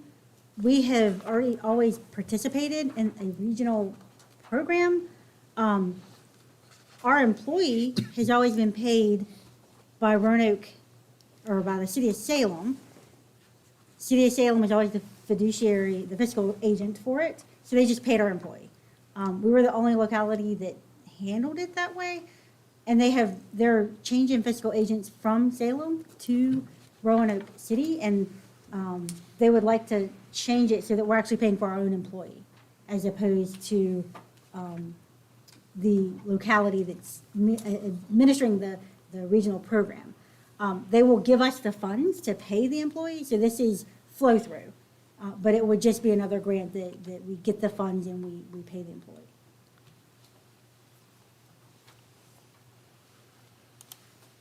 And then these are our federal grants. You'll see the ARPA went down because last year I was so excited that we had seen such a large amount of funds coming in. I went ahead and got it into the budget as quickly as possible. We're not seeing, it's not going to be recurring, so we're not going to see that come down the pike again. Like, they're really one-time grants. Now, we've seen a lot of one-time grants. You know, I keep coming to you, Mr. Greenway, every time I think I talk, oh, we've got another opportunity. And we try and get as much as we can, but there are a lot of one-times, if you will. Will this end the ESSER money? That's what I'm talking about. That was what, that would end at that point. Unless something else comes down. Yep. Which is about 40%. All right, so we'll pop into the nutrition fund real quick. We are expecting, or planning on going back to regular operations next year. So we're hoping to make a little more money. We do not know from the federal government yet whether we will have the waiver beyond June 30th to feed all students for free. So we have planned, because, I mean, for budgeting, you've got to go with something. So we have went ahead and planned as if we're operating business as usual next year. So that's what these numbers are going to show for you. And we've got some significant increases in salaries and costs. So let me go to the next slide. And I will show you down here. Oh, you can't see my pointer. The beginning fund balance in 2023, the nutrition fund, because of being so fiscally sound recently, and they have built up a little bit of a fund balance. And they're required to keep it to a certain, was it 3 months of operating expenditures? And so we know they're going to have enough to be able to cover some of the one-time things that we want to build into the budget next year. Or not one time, but some of the items. Let me get to the next slide and explain. So I talked about the waivers and the not knowing the program next year. So with the payroll increase, we have built in to continue the mid-year pay plan adjustments. It's going to cost them $545,000. And they will have, we just looked at the time, no, I didn't cost out all the other options. Whatever option that the school division chooses for the general fund is the option that we will apply to the nutrition fund and the grants fund. We keep all the employees the same. In this scenario, I had originally scheduled out a 7% raise. And so that's part of their payroll increase. We propose, and I've got only $261,505 assigned for health and dental insurance to provide it to our nutrition associates who are our part-time employees. This is the last group that this benefit was taken away from back in like 2015-16. So we would like to provide it back. Last year, I had about a $500,000 number for the cost of their insurance, because that was the first time that we had costed it out. We looked at the bus drivers and bus aides at the time, and we costed theirs similarly. Now, fast forward, and we did not have as many people join as we thought. So I'm suspicious that we may find the same thing with the nutrition associates. So I'm comfortable dropping that down. Now, what I would like to do, because I have mentioned in prior meetings that this may be a cost that the general fund may have to subsidize at some point, but I think I've come up with a better solution for the school board. I would like to go ahead and get this benefit put out there, see how it does over a year. If the nutrition fund is losing money because of it, transfer funds from the health insurance fund over to the nutrition fund just to cover them.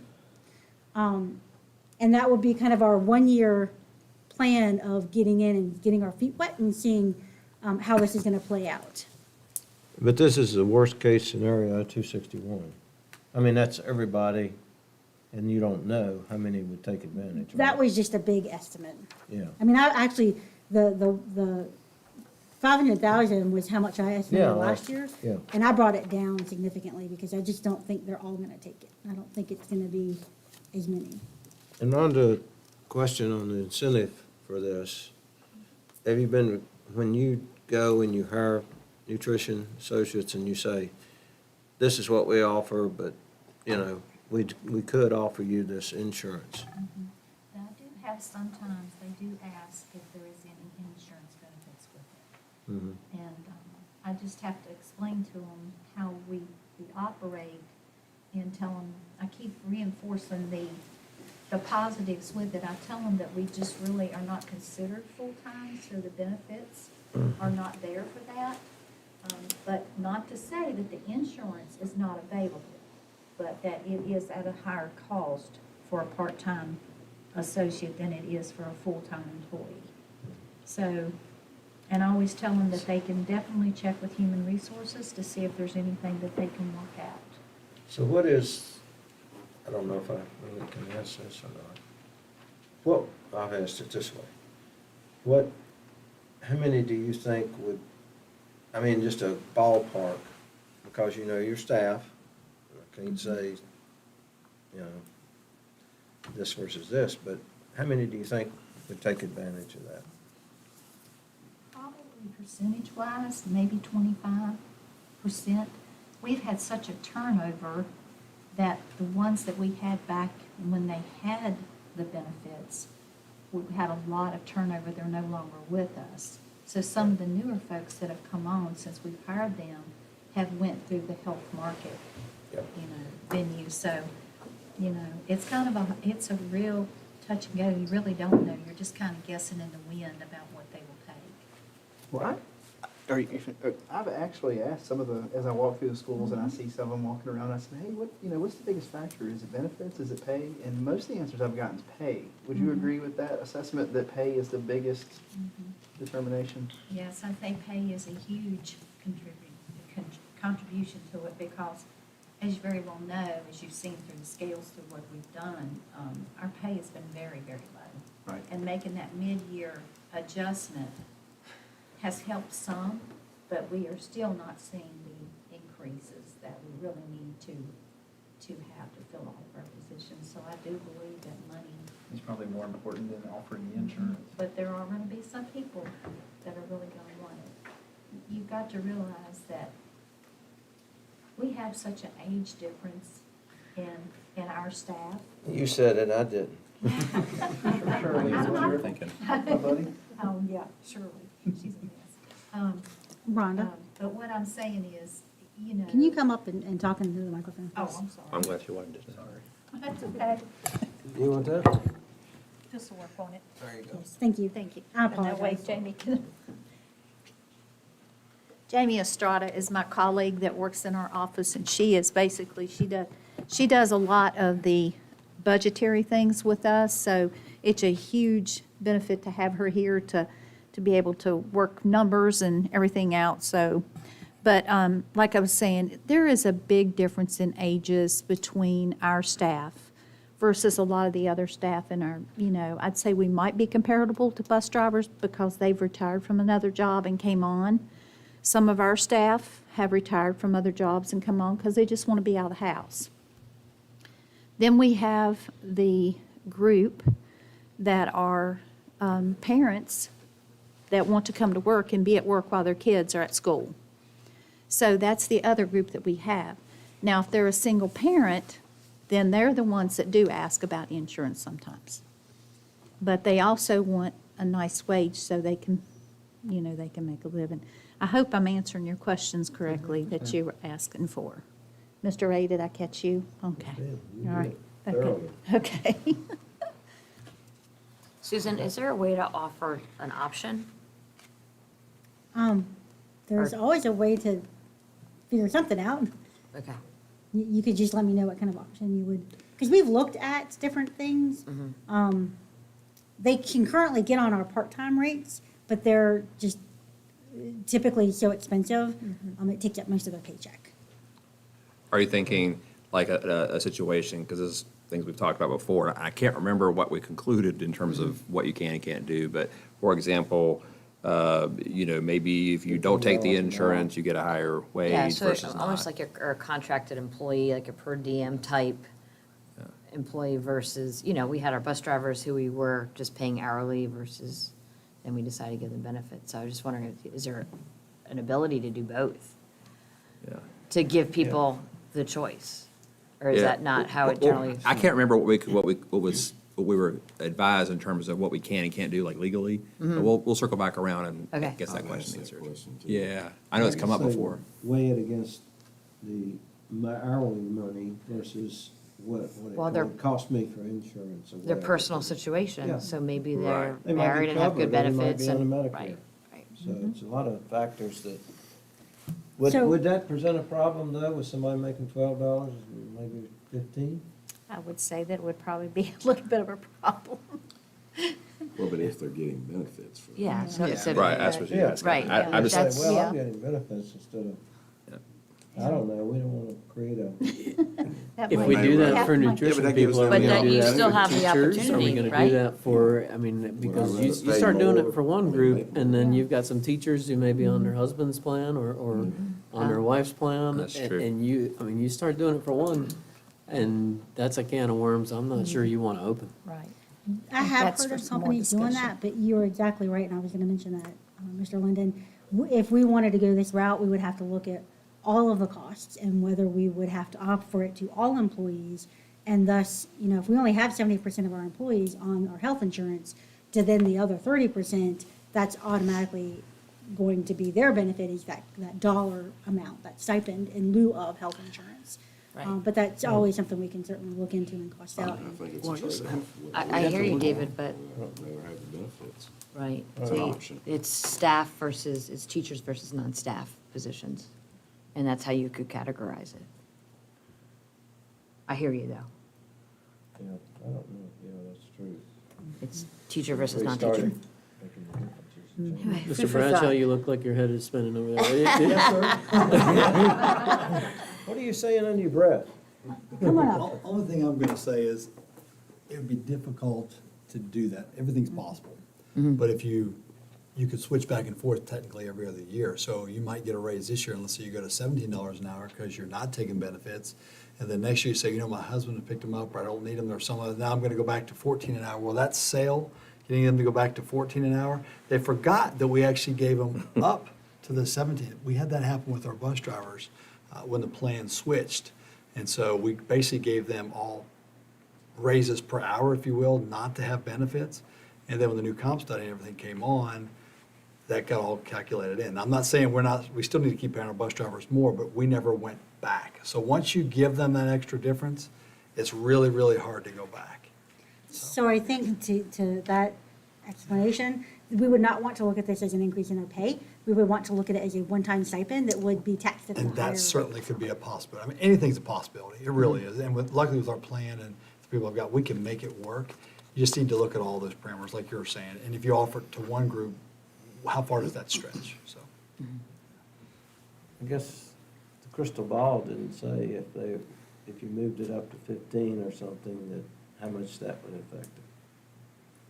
No, you don't. Well, I mean, just based off of what we just talked about, circling back, it seems that pay, at least amongst my group of people that I've spoken with, is more important than anything. But I can't speak for other schools, but I mean, you're kind of reiterating the same thing, that pay is the biggest issue. And I mean, today you can work in a fast food restaurant for Yes, sir. quite a bit, so. Yes, sir. Yes. Yeah, you do. It's kind of fine. That's kind of what we found out with the bus drivers. That's what you're right to say, yes, sir. That's exactly what happened with our bus drivers as well. And we thought a bunch of them would jump on it, and we haven't seen the increase that we thought. Yeah.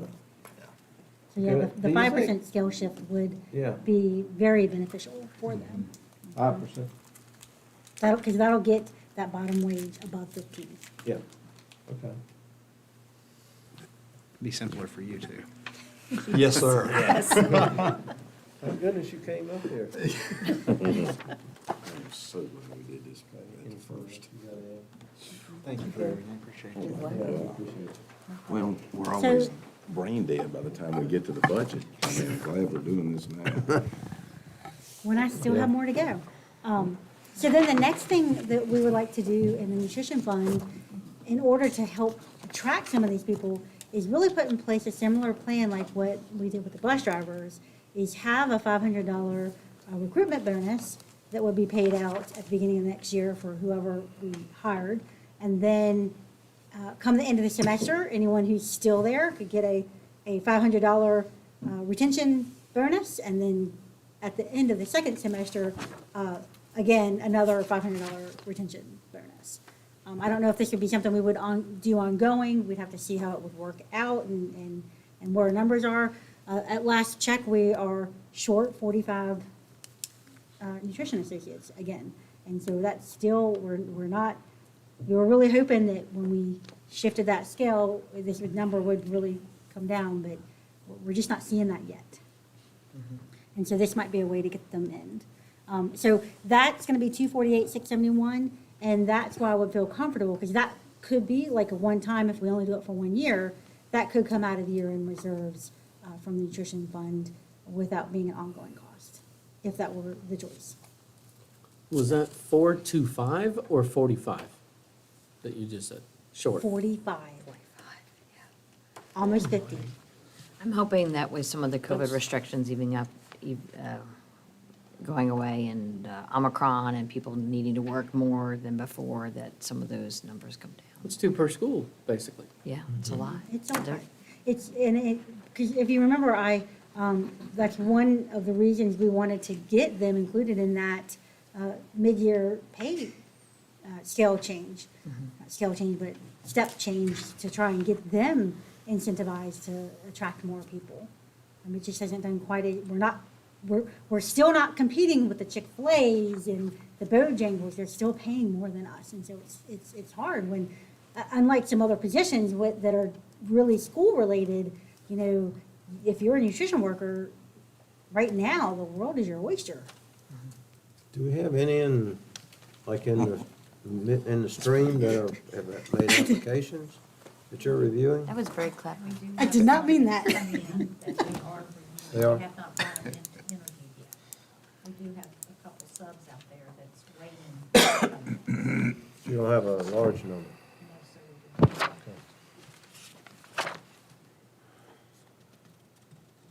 that's all for the nutrition fund. Thank you, Ms. Hoffman, and for coming. So I wanted to go back and take a look at our, the next several funds. We have never budgeted officially in an ordinance. We have always budgeted to come up with the money that we have to pay into the fund, right? Because so it was always, we would have to look at the health insurance and what it's gonna cost next year. So let me go back. The next several funds that we're gonna look at are internal service funds. So we pay money, premiums into these funds to cover certain costs, like the health insurance fund, all of the employees' premiums for health insurance that come out of their check and that we provide a benefit for go into this fund to help pay for various items, the claims, the administration costs, the health clinic, wellness programs. We have historically never put that as part of our ordinance, but we really need to, and it should be a part of it. The county kind of followed suit with us up until about the time Mr. Gates came, and then when he came, they realized they probably should start budgeting it. So it's only been a few recent years that they started budgeting this as well, but we need to follow suit and start budgeting these next several funds. The next slide is just revisiting the increase in insurance rates, just for your information. And again, just to share how we compare with the other schools, because, you know, when employees consider their insurance, they really need to think about not just that employee-only line or that employee plus child premium that they're paying. They also have to think about, what is my out-of-pocket cost going to be? You know, what is the deductible? What is the health, the HRA contribution that the employer is giving you? So up here, like you can see at the top, many of these schools have more than one plan. And I have chosen the plan that is most representative of our current plan. So they have plans that are higher, they have plans that are lower. So the ones that you can see are here. We do hope to go out, our current Anthem contract ends in the next, through 23. And so we are, with the county, going to go out to bid. And at that time, since we have been on the one plan option for quite some time, we will be researching what it would cost to go to add like a higher deductible option. So we would have two options for employees to choose from. So that's something down the road that we are looking into. Okay, a quick question about that, Oh, because sorry. somebody asked about the different plans other people have. So somebody mentioned, for example, Roanoke City. Do some of these folks have a plan with a much, much higher deductible, but like a very low premium? Yes.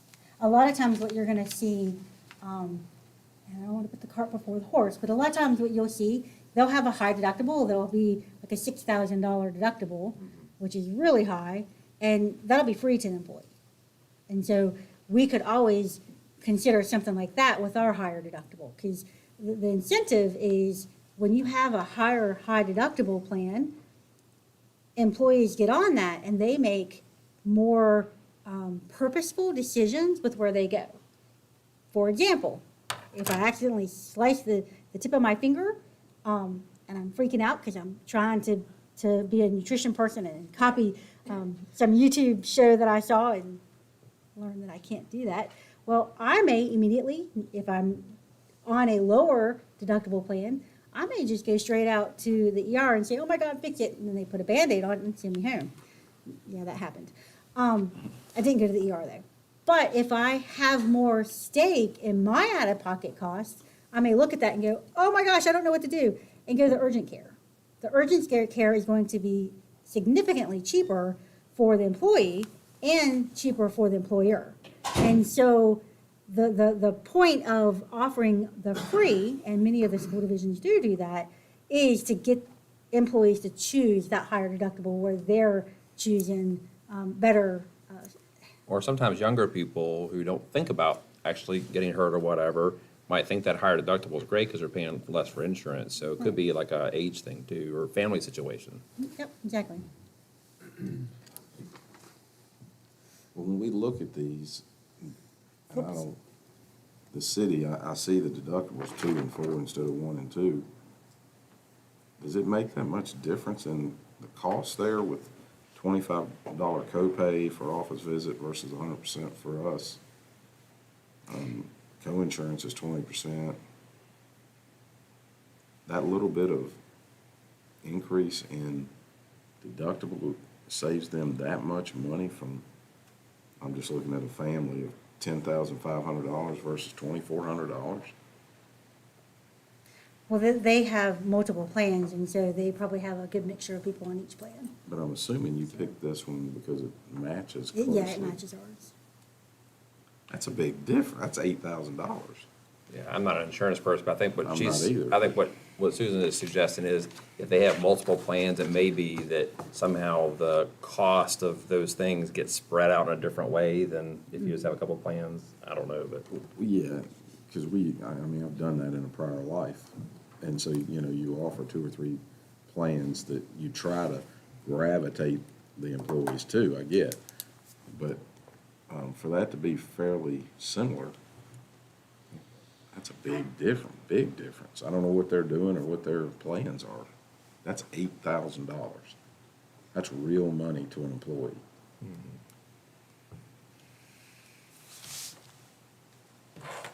They're the outlier in that group. When you look at every other school district. Yeah, they're the only one. Right. Yeah. Mm-hmm. Then Montgomery's a little lower, but, Yeah. I mean, yeah, something we definitely need to take a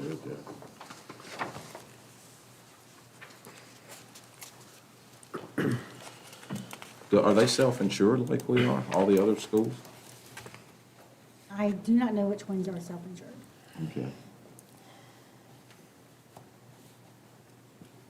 I don't know, yeah, I don't know that we've asked that question before in one of these sessions.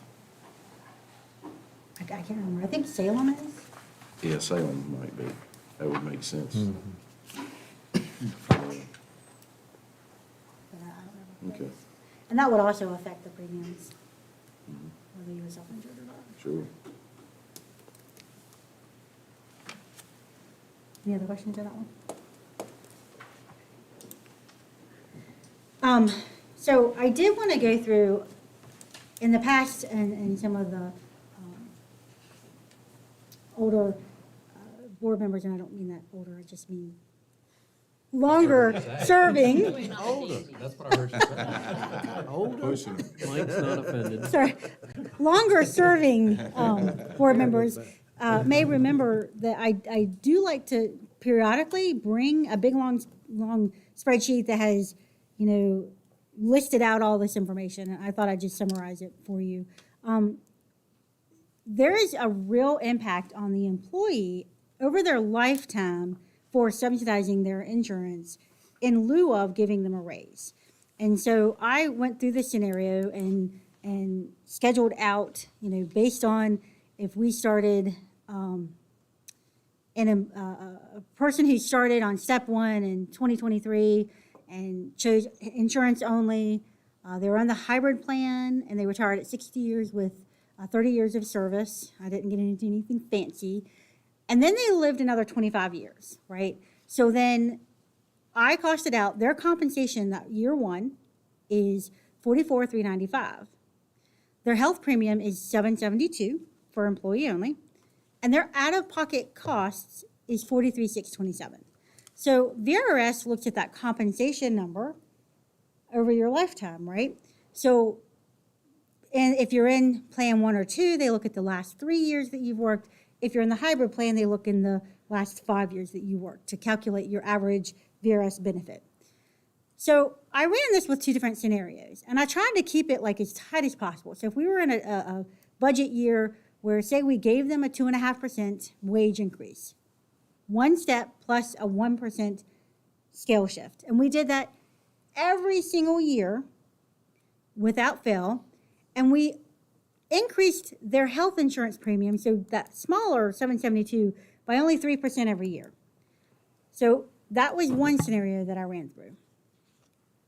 And then the second scenario, I said, okay, we're going to hold that every other year. And the off years, we're going to just give them a 2% increase. We'll give them a step and a 0.5% scale shift.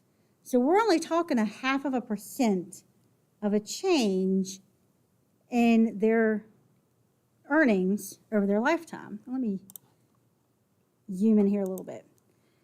So when that happens, by year 5, under the first scenario, annually, they're making $427 more.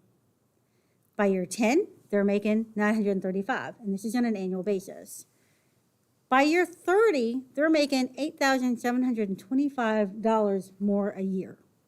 So for their whole career, if we focus on their wages, they could earn $83,986 more cash in their pocket over their lifetime of working with us.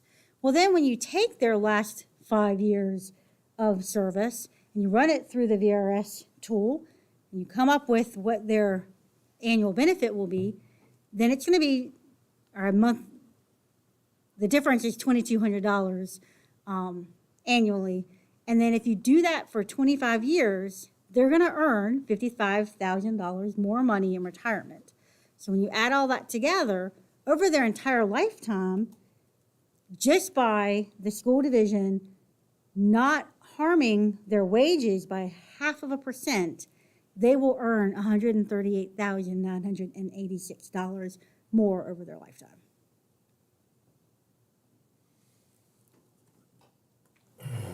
That's the scenario we figured from the last couple of years where we decided to give the raise instead of Right. the benefit.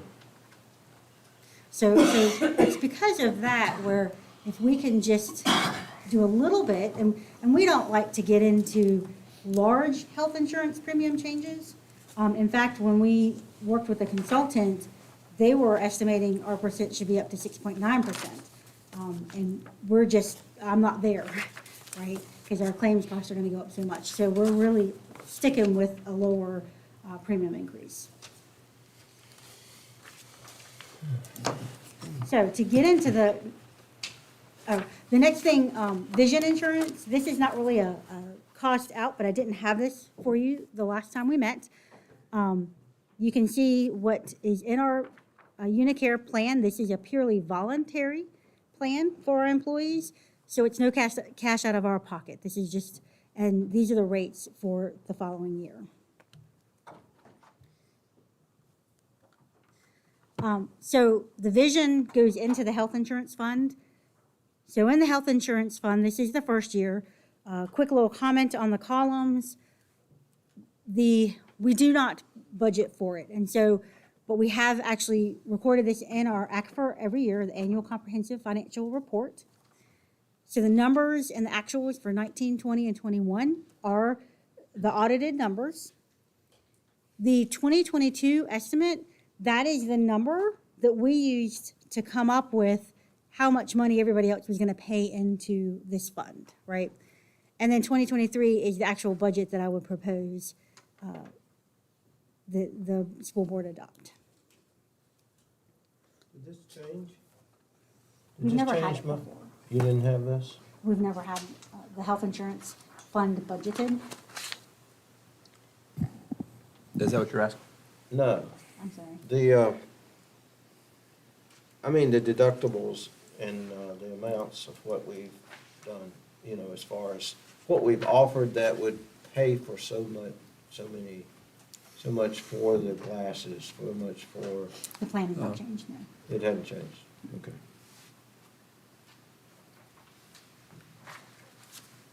Okay. Moving into dental insurance. So a little bit of a background about our dental insurance.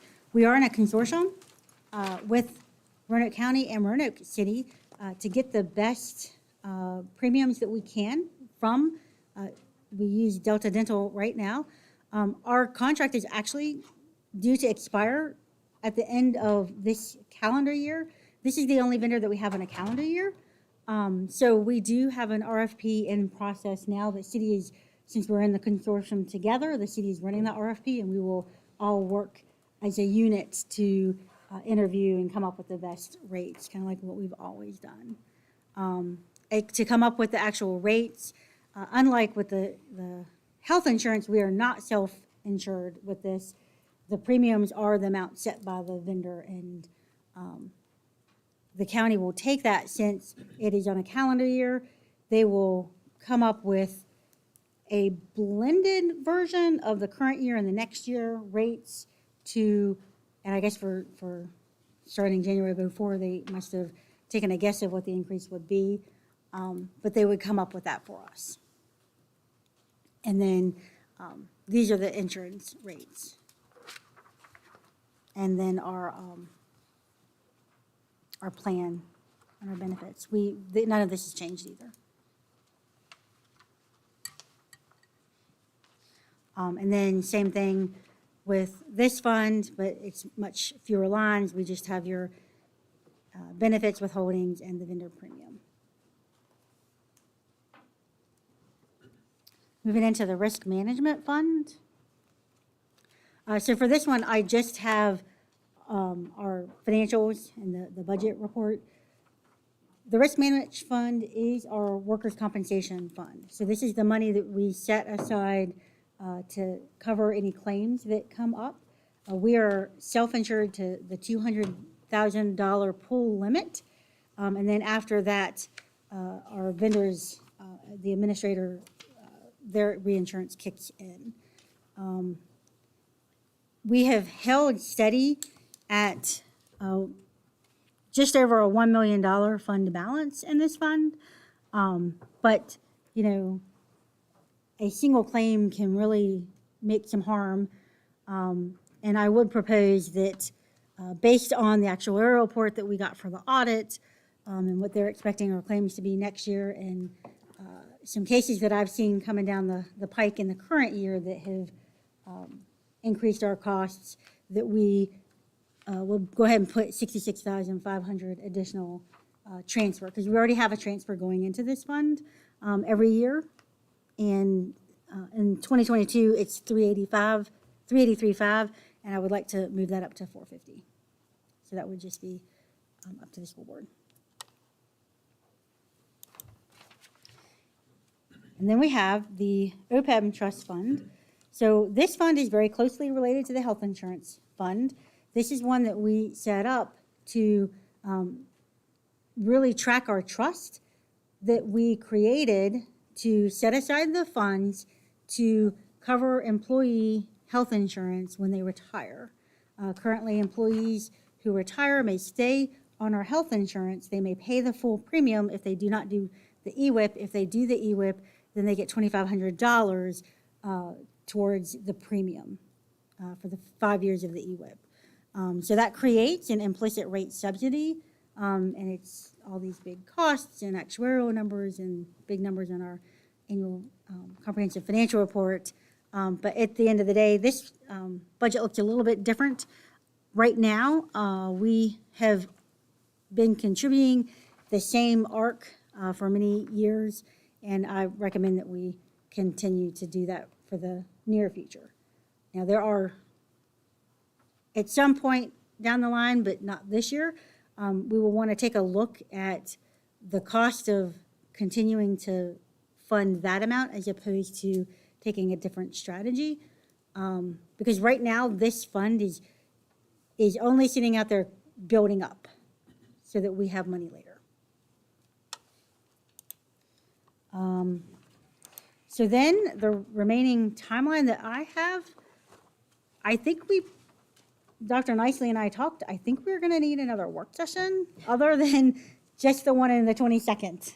So I think, I floated some dates. I don't know what you guys' calendars are, but I mean, we could schedule another one as soon as next Tuesday. You know, we could do the 15th, 17th. It doesn't have to be a Tuesday or Thursday, but those are some dates that I floated. Try to get another work session, because I think we need a dedicated budget, another work session to, you know, try to, especially after she gets the calc tool, when actually we're dealing with real numbers, to be able to make some decisions. Any of those 3 dates, I would need to be remote. Oh, you're going to be on your trip. When are you going next next week. 6th to the 21st. What were those 6th to dates the again? 21st. You had the 8th, and what else? Lord, you coming back? Maybe not. Do I have to? Didn't anybody tell you this was budget work session? I threw out the 8th, the 15th, or 17th. 8th to 15th. Kim, would you mind repeating those dates for me? Yeah, the 8th or 15th or 17th would be the next two Tuesdays, and then the Thursday, the 17th. We have a board meeting on the 10th. So I didn't know your dates there, Mr. Linden, so, I mean, we could do one after the regular board meeting, if that's not gonna help you. It makes for a long night too, so, you know, you need to be focused. You can do it without me. Or I'll do it remote, if available. From a mountain From your ski lift? or a golf course.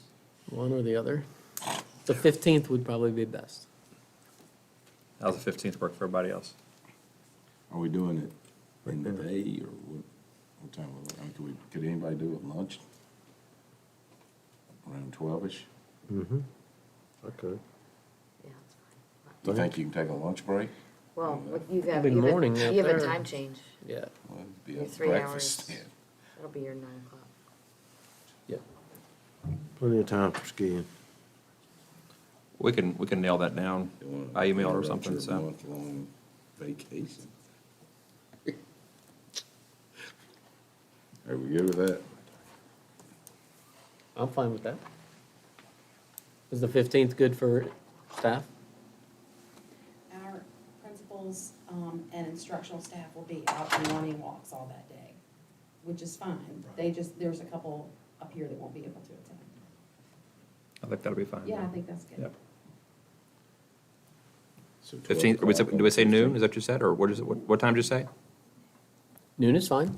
Yeah. Make it convenient for these four, and I will do all I can. Noon works. He's telling us not to bother. All right. March 15th at noon. Sounds good. So the last thing that we handed out is just some preliminary, and I won't go through all this because I think you're kind of tired of hearing me talk, and Chuck took my screen away from me, so I can't show it up on the screen. But. Is that the new Burton Center? But I did provide this to you, that Dr. Nyson and I've started to fill in an idea for you of where we have some very hard needs that are not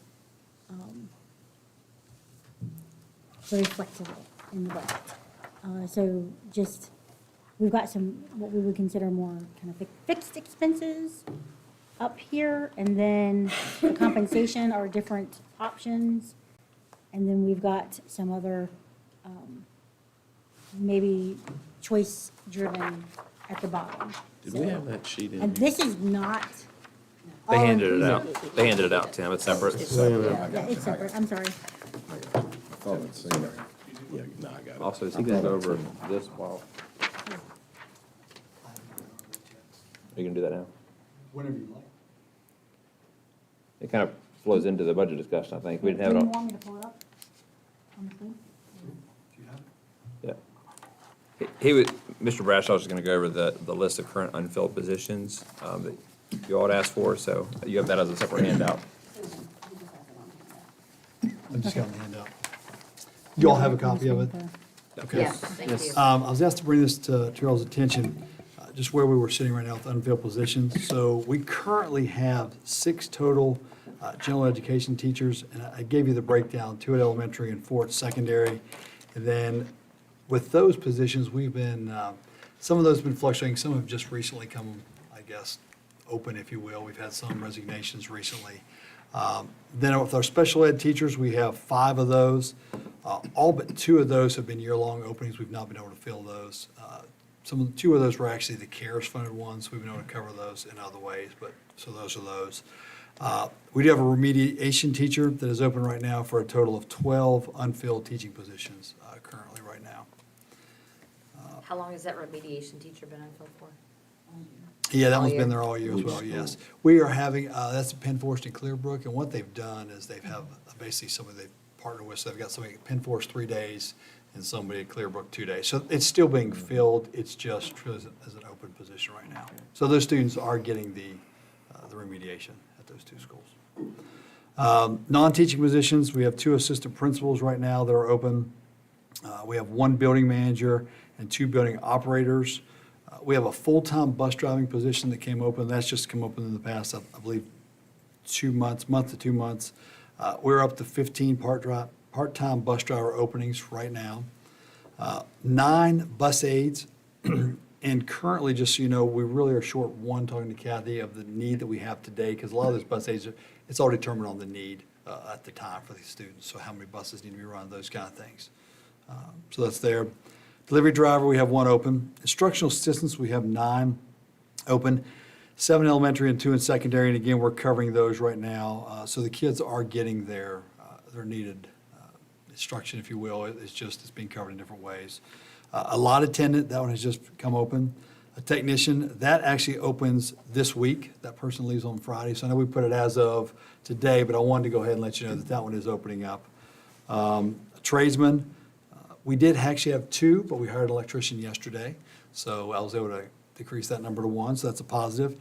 As Susan mentioned earlier, we have 45 nutrition service openings right now. And testing coordinator, we have 1, and that's at a high school. We have a life counselor, that's 1, that's open right now. A school nurse, and that's a school floating nurse. If you remember, you all graciously gave us extra floating nurses to help cover during the pandemic, and Good this is point. one of We those openings. also added 3 floating nurses because of the contact tracing. We've Do we actually need added those anymore? 5. 5 of them? Yes, sir. Do we need those anymore? Actually, I spoke with Charlene Bell today. They would like to continue on at this point with 2 to 3, because even prior to the pandemic, when we have a nurse who goes out for surgery or a nurse who's sick, we don't have anybody to fill that spot. We also have students in our division who have private nurses that come in for some significant care for some of our kids, and many times they're not in the building, and when they're not in the building, our school nurse has to cover that student because of their significant health needs. So we would like, until we're sure it's over, to be able to continue with 3 of those floater nurses. That's something that has to go into the budget, though. Yeah, because we're using ESSER money for that. Yeah, right now we're using, Or and I ARPA or believe that whatever money it's- is extended over for a couple more years. Was for 3 years, but I don't think we should Change just, the purpose of them, we may have to. yeah. Yeah, so right now it's not coming out of our. Yeah, I'd like to keep up with that a little bit, just because, I mean, there's a lot of. It makes sense maybe to have a couple, because we don't need subs for nurses, but may not need 5. Yeah. Right, I don't think we'll need 5, but I can get a report on that for you. Could probably talk about this more. Yeah. We have 1 part-time school psychologist position that's been open all year as well. You also ask for numbers compared to how we're doing in years past as far as retentions. So for our retirees and our resignations, we put a chart in here that basically gives you the 17, 18, 18, 19, and so on forth through who we've hired. The one number that's really skewed is the 21, 22 of number of teachers hired. Keep in mind that we hired 38 extra ESSER-funded positions in that year. So those were our extra 26 special ed teachers. You're talking about the nurses, those kind of things. We had a lot of extra hiring that we wouldn't normally have. So to date, as of today, total teachers that have let us know that they're retiring, we have 13 elementary retirees and 18 secondary retirees, which I feel really good about. That's kind of on par where we normally are this time of year for retirees. We do still get some retirees that are going to let me know later that if they don't want to EWIP, that kind of things, that they will let me know. But on average, we're pretty much staying right where we normally are. Resignations look really low right now. We're saying 32 compared to what we normally have, anywhere between 60 to 80 resignations. That number will definitely increase as we move through this hiring season, when some of our teachers might move to other locations, or we might have people that move, or things like that. But at the same time, we're going to be pulling people in. So I do expect that resignation number to jump. Don't the retired folks in the EWIP, don't they have to let you know by January? By January 31st, yes. And you've approved, as board, Yeah, have right. approved all those EWIPs for next year. So there shouldn't be any more of those. We unless might it's get 1 or 2, extraordinary. correct, I was going to say Yeah. outlier that we bring to you and let you know if there's special circumstances for those. Right. But yeah, EWIP should be clean. We need to do that just, for the budget purpose, because that is included in the job. We're gonna approve like 1 or 2 after they But it's not After like that. another 30 or so would come to us. No, Mr. Reed, that's not. I have a question. So, thank you for this, because I thought this was really important to have. The positions, the unfilled teaching positions, historically, where have we been with that? Is this typical, atypical, half? We're a little higher right now than normal, and a lot of that's because we have lost some mid-year people that have left us. We've give you an example. We've had a number go to Carillion. They've got grant funding also, so they've created positions, and so we have teachers that have gone there.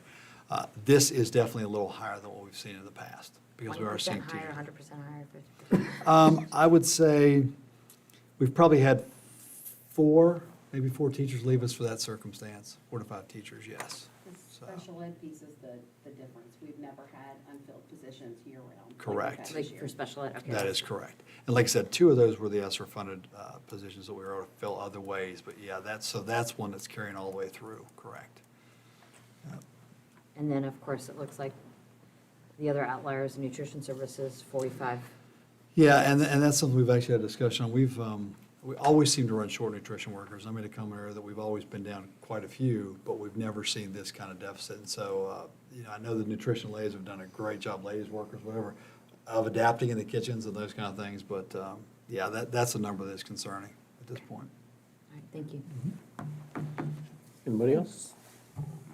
Just to let you know, when we have retirees, when we have terminations, when Mr. Bradshaw provides the information for me to do all the projections, we always put the positions, if they're up, like, wherever they are, so some of them may be low, some of them may be high, we always put them back to midpoint for projecting out the budget for the next year.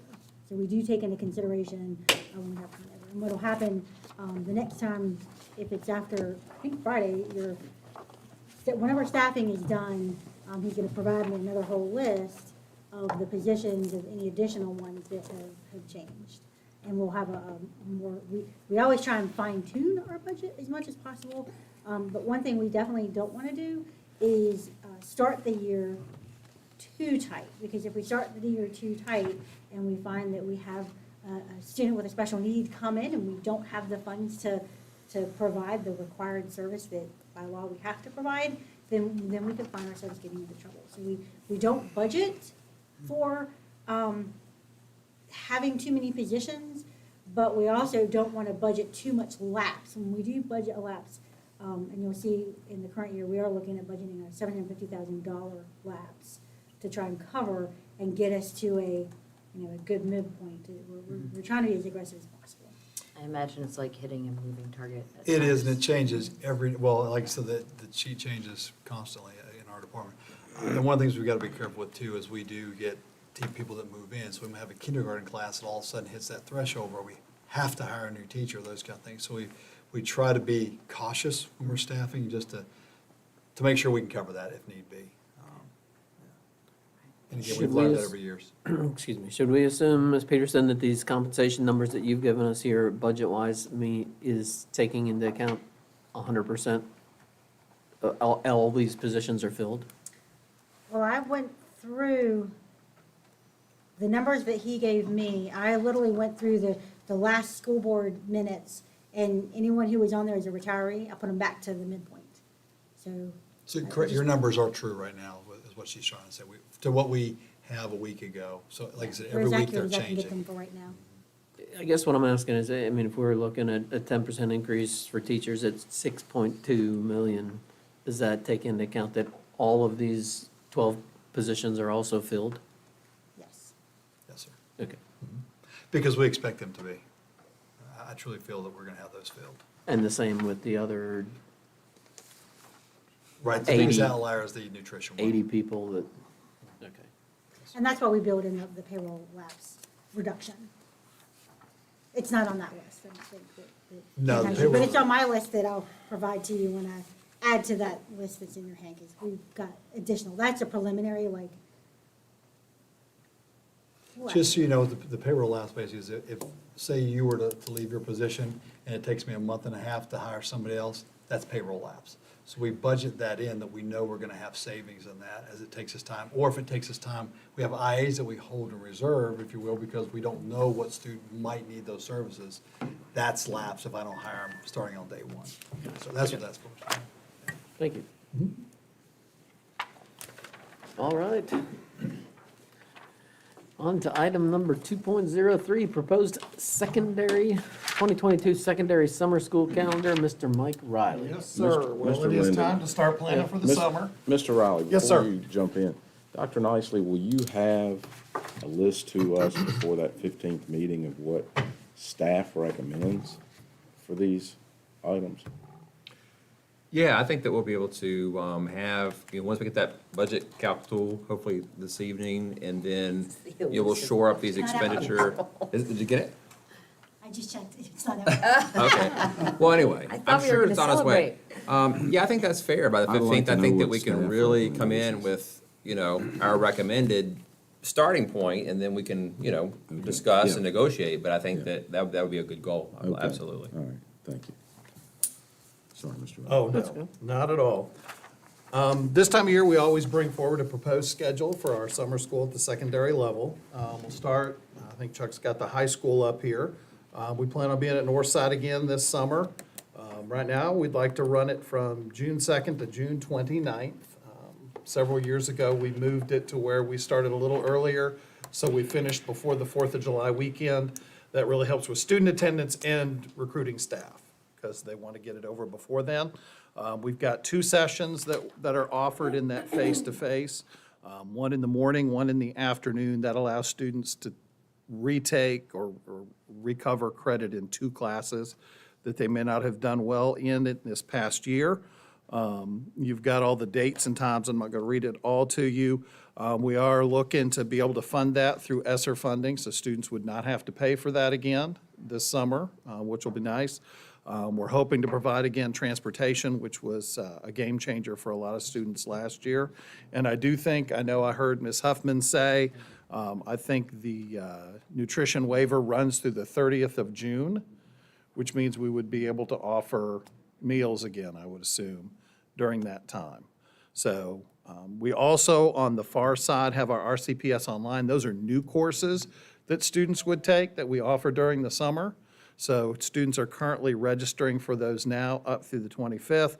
That runs a little longer because that is a full course that they're taking brand new, as opposed to the summer school as a repeat course, and those serve it as credit recovery at the high school level. You guys have any questions about the proposed calendar and summer school in general at the high school level? Just for my own knowledge, Yes, other ma'am. people have asked me, are you putting caps on the online? Like the amount of students?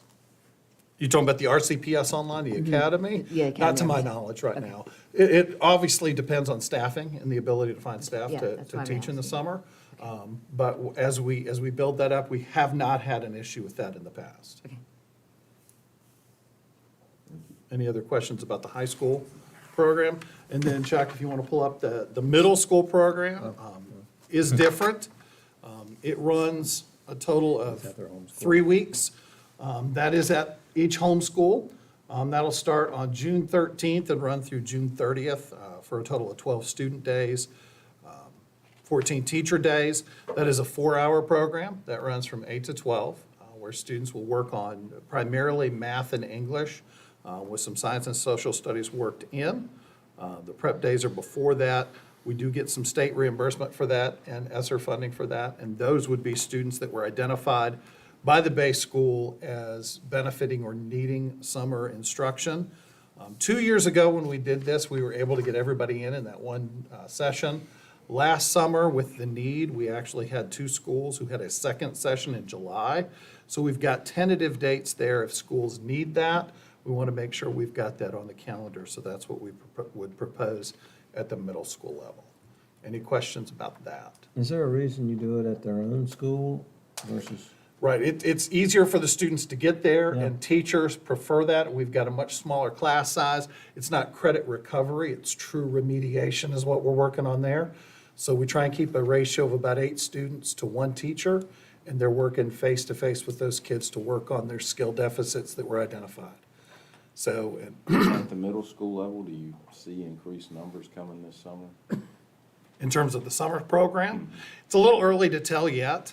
I don't think it will be as many as we had last summer. If you remember this time last year with the hybrid learning, our failures were higher. There was a much bigger deficit.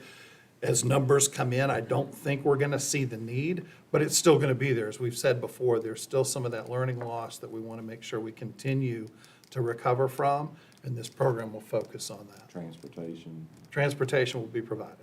And what Ms. Hogan's tried to do is we're trying to run the elementary schools on the same schedule so that we can share some of those resources too. Good. And if there aren't any questions, what we'll do is this will move to the consent agenda at the next meeting. Sounds good. All right. Very good. Thank you. Thank you. Thank you. Item 2.04, proposed 2022-23 school calendar change and a new 2023-24 schedule. Dr. Stigall. All right, hello. So the 22-23, the board's already adopted that calendar. However, there are a few changes that we're wanting to make. First of all, let's back up about how we created these calendars. The 22-23 calendar, we received feedback in February of 20, and that went out as a survey to all parents and all staff. So I've reviewed that prior with this board, and there were lots of things that people had requested. We built that into the schedule. However, since COVID hit, we have not run that full schedule yet. We are running the second half of that schedule right now. So next year, what we basically did is kept that schedule. This year, over the last couple of months, I've met with multiple parent advisory groups, and I've also sent it to the principals. They sent it to all the staff and asked for feedback. So we've gotten additional feedback on those calendars. And this list right here, I won't go over all of them, but the most important one for you to see is the very first one. It says that 52 people responded that they wanted to see the Wednesday before Thanksgiving as a non-school day. They really appreciated that last year when the board gave them that day, and that's something they would like for us to consider. And the rest of these, you can see there was only 1 or 2 comments. These are the same comments that we keep getting back and forth. A lot of those have already been built into the schedule, the reasons why we did not make those changes. But all of that information was taken in consideration in building the calendar. This one right here, this is a change that we would like to make. On Wednesday, November, this is the Thanksgiving, the 23rd. That is currently a 3-hour early dismissal. We would like to change that to a school closed day. And in doing that, we would have to take the May 25th school day and move that to the 26th. And so the 25th would be a school day. The 26th would then move to the teacher work day. That's a Thursday, Friday. So if you see, we're just backing it up by 1 day at the end of the year in order to accommodate that Wednesday of Thanksgiving. So we're still getting out of school in the same week there. We're just backing it up 1 day. On this one, we'd like to move February 6th teacher workday to February 13th. The reason for that is a teacher workday, and that is Super Bowl date. This past year, we always line up that date with Super Bowl Monday. Super Bowl moved their date, so it got our calendar messed up. So I did search the Super Bowl dates, and as long as they don't move them, we should be good. It should be a national holiday. I know, right? And so the other change we'd like to make is currently we have early dismissal scheduled for the 22nd and 23rd. However, that does not support our schools because we have graduation on the 23rd and the 24th. So in order for our high schools to get our staff to the graduations, it works out better that we move those early dismissals to those 2 days of graduation. So that would be the other change for the 22nd, 23rd. So the 23rd and 24th calendar, basically what I did here, this was a new calendar that you would be adopting. I matched it up identically to the current calendar. And then there are some changes in the calendar, so I'm just going to talk about those changes.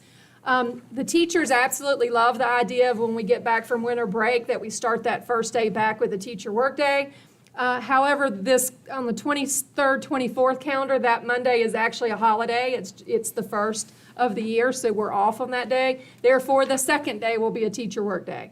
So we're still going to give them that opportunity for that work day. It just moves the calendar just a little bit. The next one is on this year, Easter's actually attached to spring break. That doesn't happen very often, but it does happen on this year. So that means we don't have to take the Friday before Easter that we normally have to build into the schedule. That gives us an opportunity to make the schedule work out more smoothly because we have to add March 5th on this year because it is a presidential primary voting, and that's held in our schools. And we don't want to hold voting in schools at the same time. So we are going to close schools on March 5th, and then what we're going to do to compensate for that is, if you look at the August schedule, in the current schedule, teachers really like to start midweek. Typically, they like 2 days at the start of the school year with students. However, in order to accommodate that, we're going to back it up 1 day so that we'll still start midweek, but there'll be 3 days at the start of the school year. The only difference that does is they prefer A-Day, B-Day, and then start a clean week. But that was the only way we could accommodate that into the schedule without making drastic changes. Yeah, and that's it. So any questions about those two calendars? All right, thank you. Thank you. All right. Item 2.05, playground updates. Mr. Harley Grimes. Mr. Chairman, board members, Dr. Nicely, thank you. I guess it's been several weeks now since we last had a discussion about the playgrounds. And so I want to... That's a PDF, so I might have to do it. Okay. So we want to talk about the history just a moment. We have 16 elementary schools. Each school has multiple play areas with multiple pieces of equipment. At a minimum, each location has one preschool and one 5 to 12 age play area. And that preschool is ages 3 to 5. So each location has multiple hard surface play areas, which is asphalt and concrete. And then many locations have items supplied by special ed grants, PTA groups, prizes from organizations outside of our CPS, construction projects, and maintenance.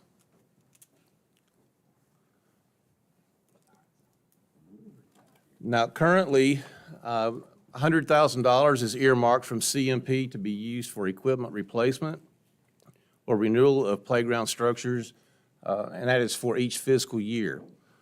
So of that, we currently have 58 playground areas, 46 hard surface play areas, which include walking tracks, basketball courts, concrete pads, asphalt games areas, which is for hopscotch, foursquare, duck, duck, goose, etc. And so over 50 years may pass before items are replaced. It is more likely, for the equipment to wear out and not be usable before anything can be done. And also, we have pathways that are not ADA accessible. So the selection process is the age of the equipment, which can be the installation date plus 20-year lifespan, and then also the annual inspection report, which assesses that equipment to see where is it functionally, safety-wise, and also looking at, do we have replacement parts? So this priority consideration is based on age and condition and is listed as number 1. And to give you a little background, we looked at it from a standpoint of priority 1, priority 2, and priority 3. Priority 1 tries to address those playground items that were installed in the 1990s, even up into, as you see, Mount Pleasant and Mountain View to 2001, 2002. Now the concept was to not focus solely on one school, but that if we are able to do anything, then we could spread that out to the different schools and also the different play areas. So with priority 1, we were looking at $900,000. And Dr. Nicely and I had a conversation earlier today because what we're finding from the companies that it may not be a very large playground item, but we're looking at minimums of $50,000 just for the playground item, not to mention everything involved to get that playground item installed on the playground. So I'll talk more about that as we move along. I asked the question, why does it cost $100,000 to replace a playground? So priority 2, this is focusing more on the age of the early 2000 playground areas. I think the newest of that is the 2006 areas. And this is looking at 10, which would be $1 million if we were able to try the, $100,000 each. There we go. All right. Thank you, Chuck. Priority 3 is looking at, we did have one item, 1998 Cundiff. That Cundiff had 3 different pieces of equipment that fell in that 1990 range. So again, not trying to put all the funding into one school, but at least trying to spread it out to the different locations. Number 1 and now they're on number 3. Different. I'm sorry, sir? Kind of. How were they on number 1 and? 3 to 5 age group and 5 to 12 age group. Correct. So is that different playgrounds? Yes. Not the same playground? Correct. The 3 to 5 playground area is due to the students at that age are not able to really perform on the playground if it were a 5 to 12. For instance, being able to pull themselves up or be able to climb steps. Well, here's, and I don't know where all this goes, but my thing is I would like each school to have one. If they've got 5 or 6 playgrounds, that's great. But public money didn't put 5 or 6 playgrounds per school over there, right? That's So correct. My only, and I assume this is all comes back from the question and asking for this last time, is that I think each school ought to have at least one nice playground. If we're providing public funds, It'd be 2, one for the preschool and one for the older. so you have 2. Right. Correct. Because you have to have one that's preschool accessible and then Okay. one for larger, but yeah, I agree with you. Okay, so, and I'm trying to think of our schools now, and I know one has a couple playgrounds at least, and the other one has maybe only one. I can't, but anyway, the point is, some schools have 3 or 4 playgrounds. Sure. I personally don't think it should be Roanoke County's policy that they have to take care of I know they're on the facilities, but, like in the case of one in the Denton area, I know is PTA is paying for some pieces of equipment. Correct. And that's fine as long as it's within the scope of one playground. But then if you go to the others, I don't know how we can expect to keep up with all those playgrounds. But I think if we're spending public money, I think at least one, and if it's preschool or whatever, how you break it down and to put it together, it ought to be somewhat equitable, not equal, but equitable. And we've already done, 5 or 6? In the last 2 years, we've done 2. Oh, good Lord, we've only done 2? We had a break with COVID, so this past summer, we installed 2. So we've done 2, and how many schools are we looking at? Are we just looking at elementaries? Correct. So 16, so we've got 14 more to go. Correct. And what you've given us is about, so there's 2, 4, 6, 8. You've given us somewhere in the 20-some 27. range. Yeah, 20-some Correct. range. And what I was thinking we were looking at, that maybe we could get to a number that was palatable and agreeable to get at least one nice playground for each school. Again, if they've got 27 playgrounds, something's got to lose out here. But at least each elementary school would have a nice refurbished playground that public funds were committing to.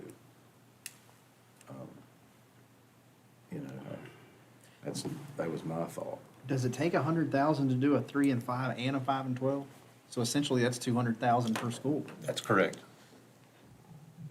But is the cost of the smaller size play set, is that really 50,000 or is it maybe lower? It's still going to be comparable to the 100,000. So we're looking at 32. That's insane. Yeah, so Are there any schools that don't have both a 3 through 5 and a 5 through 12 playground? No, they all the elementary schools have both age groups. I don't know, this is what blows my mind about this whole concept is, I don't know how the PTAs can do it for less. You know what I mean? So, some of the when I hear items what that- they're spending for some of this playground equipment and putting it in, I know they're not doing the whole thing, but even if you brought it up to a whole playground, they're not spending that kind of money. They are not doing the entire playground. A playground area may have 5 or 6 different items with one really large item in the middle. Burlington was a prime example of that. You've got some pictures to I show that might do. be helpful. It's, well, and to Mr. Hudson's question, we did find out that we are a part of the Omnia US Communities, and which means that these companies sell the playground components, and they also do sell with a bulk discount. So that's helpful. Carolina Rec and Design is the company that we have an existing contract with. Actually, I'm gonna skip some of this so we can just see the pictures, which says a lot more. We have some wooden borders that need to be replaced. Those are 4 of our schools. And then this is looking at using plastic borders instead of wood. This is some of the hard surface play areas. I see Green Valley. Yeah, I recommend that too. This is, again, these are some options about the hard play surface areas. Here we go. Well, there we go. Although this is dealing with ADA accessibility, and I may, if you would like, I can go back. This is at the Burlington playground at the top. I'm going to use a pointer.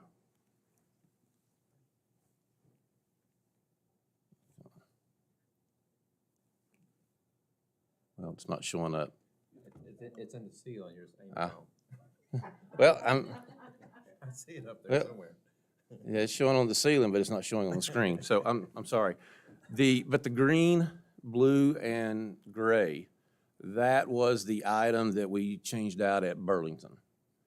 Now, in the background, you see a yellow and a blue. That is a different component or different piece of equipment that was part of that overall playground area.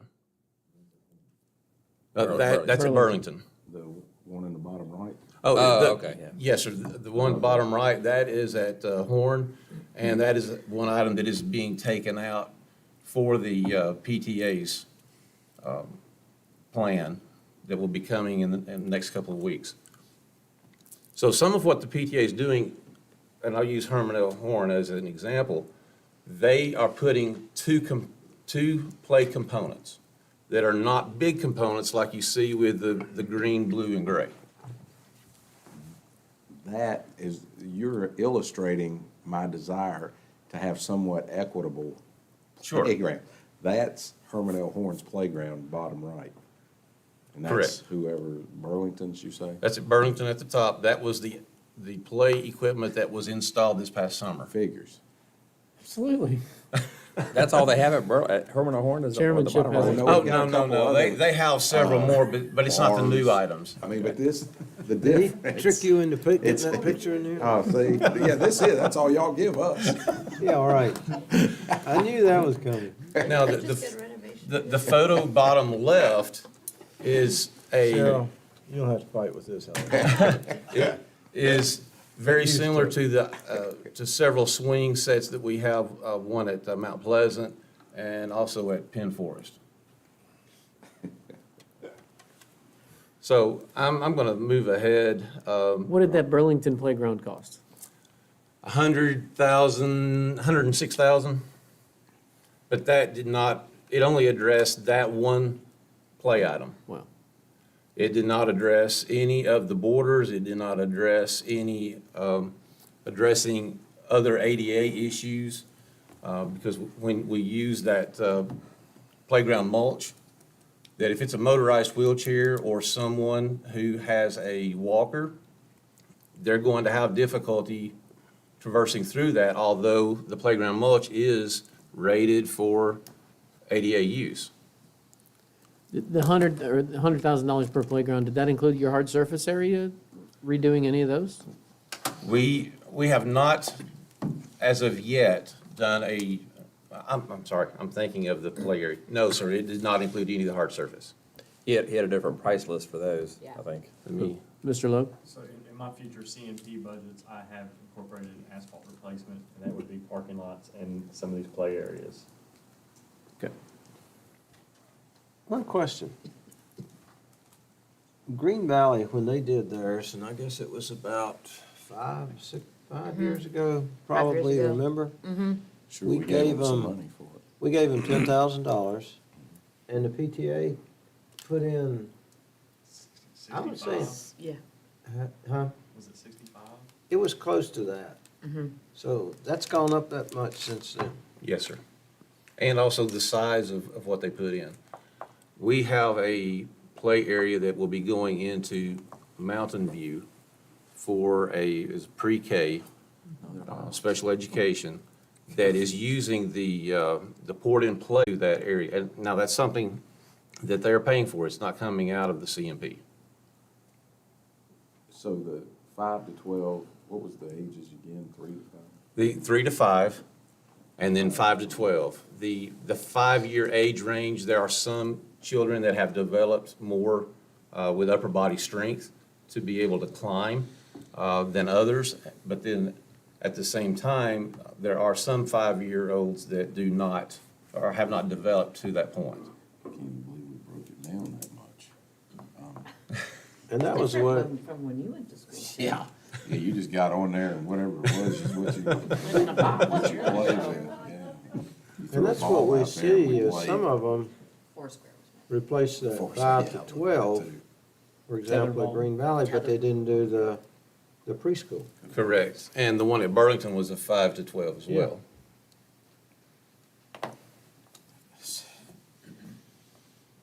What I want is for us to get something done, for all the kids, every school, every kid. I just don't want us to make it so complicated that we can't move forward in some fashion to get these schools done. Because there are not, I mean, I've been to the, other elementary schools, and there are some antiquated playground stuff. So it would be nice to see us, and we've got a little extra in our coffers. That would be nice to get some of that done for these elementary schools. Do we know how many PTAs would participate? We've not polled any of the PTAs to see what their thoughts would be on it. And I don't know if they still. Mike, to that point, some of them have went to PTOs, and I don't even know if they have money. True. There's some of them I know that have. Well, I imagine pandemics probably hurt some of their fundraising. That's true too, yeah. Yeah. Is this important to anybody else? I mean, It is to me. We've talked about it. It's to me, Absolutely, because both absolutely. of mine are antiquated, both elementary schools Yeah. on Glenver side, and even Glen Cove for their smaller section is the same way. Yeah, so, and I think we've held off, when you say Glen Cove, I think we've held off on Cove and Cundiff on things, because one day in, 2025, Replace the school. we're gonna start talking about renovating.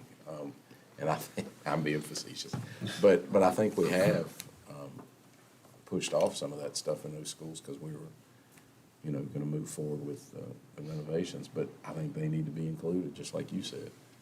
Well, and I've looked, I mean, there's, and I'm sure you guys can attest to it, I mean, there's slides with cracks in them. Oh, There's, yeah. Glenver was in really bad shape until you guys did some repairs to it, and, it's terrible.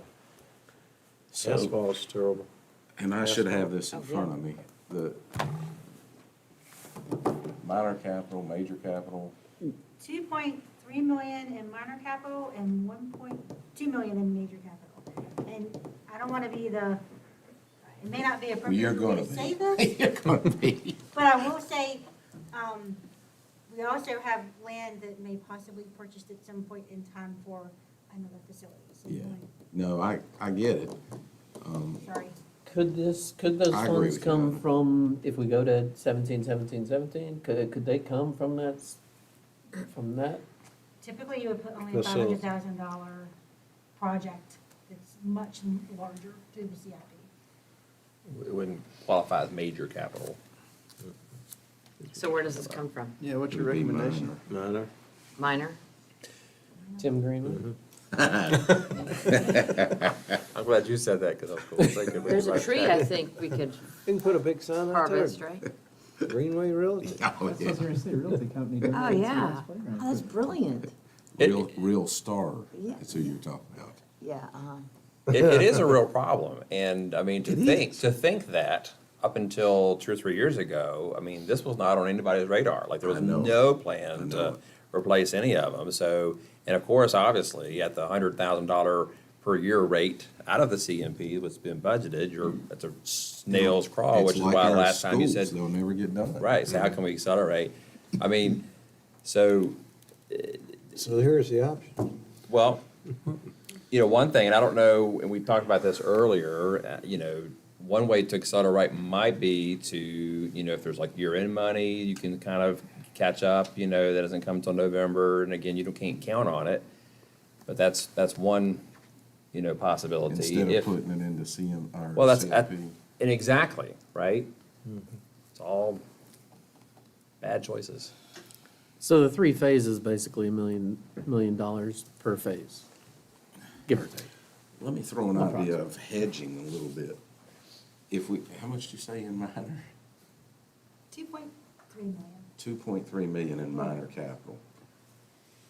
If we said we've got 14 schools, right, because 2 have gotten something. If we went to the other 14, that's $1.4 million if we just did 1 for each. All right, 3 to 5 or 5 to 12, one of them's gonna get, is gonna, but, it's not an unlimited supply.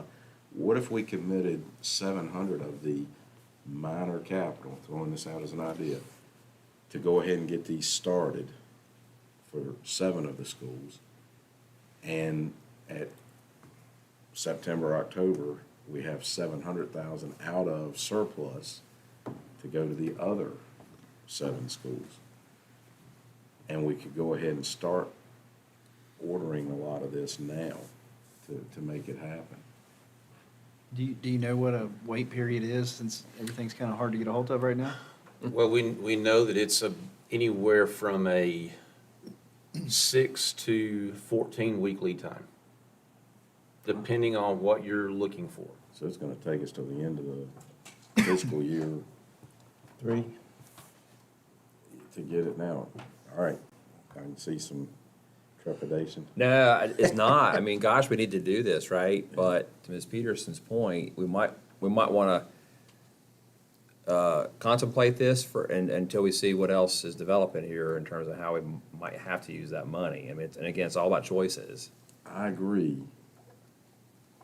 but I think we need to make a concerted effort. I think, the board seems to be on board with this, and I get that, choices have to be made. I'm not saying take it out of any of this money right now. I'm saying we got 2.3 in minor capital, so we take 7 from there. That buys us 6 or 8 months to see what we get surplus for next year. And I get we've got more choices that we'll have to make again for the next year. But that money would, as a surplus, 700, in a conservative year, we always have. Oh, yeah. Specifically, what we're thinking of is we might need to be buying some land here pretty soon. I get it. Okay. I get it. But that, to me, we can't stop spending every dime we have.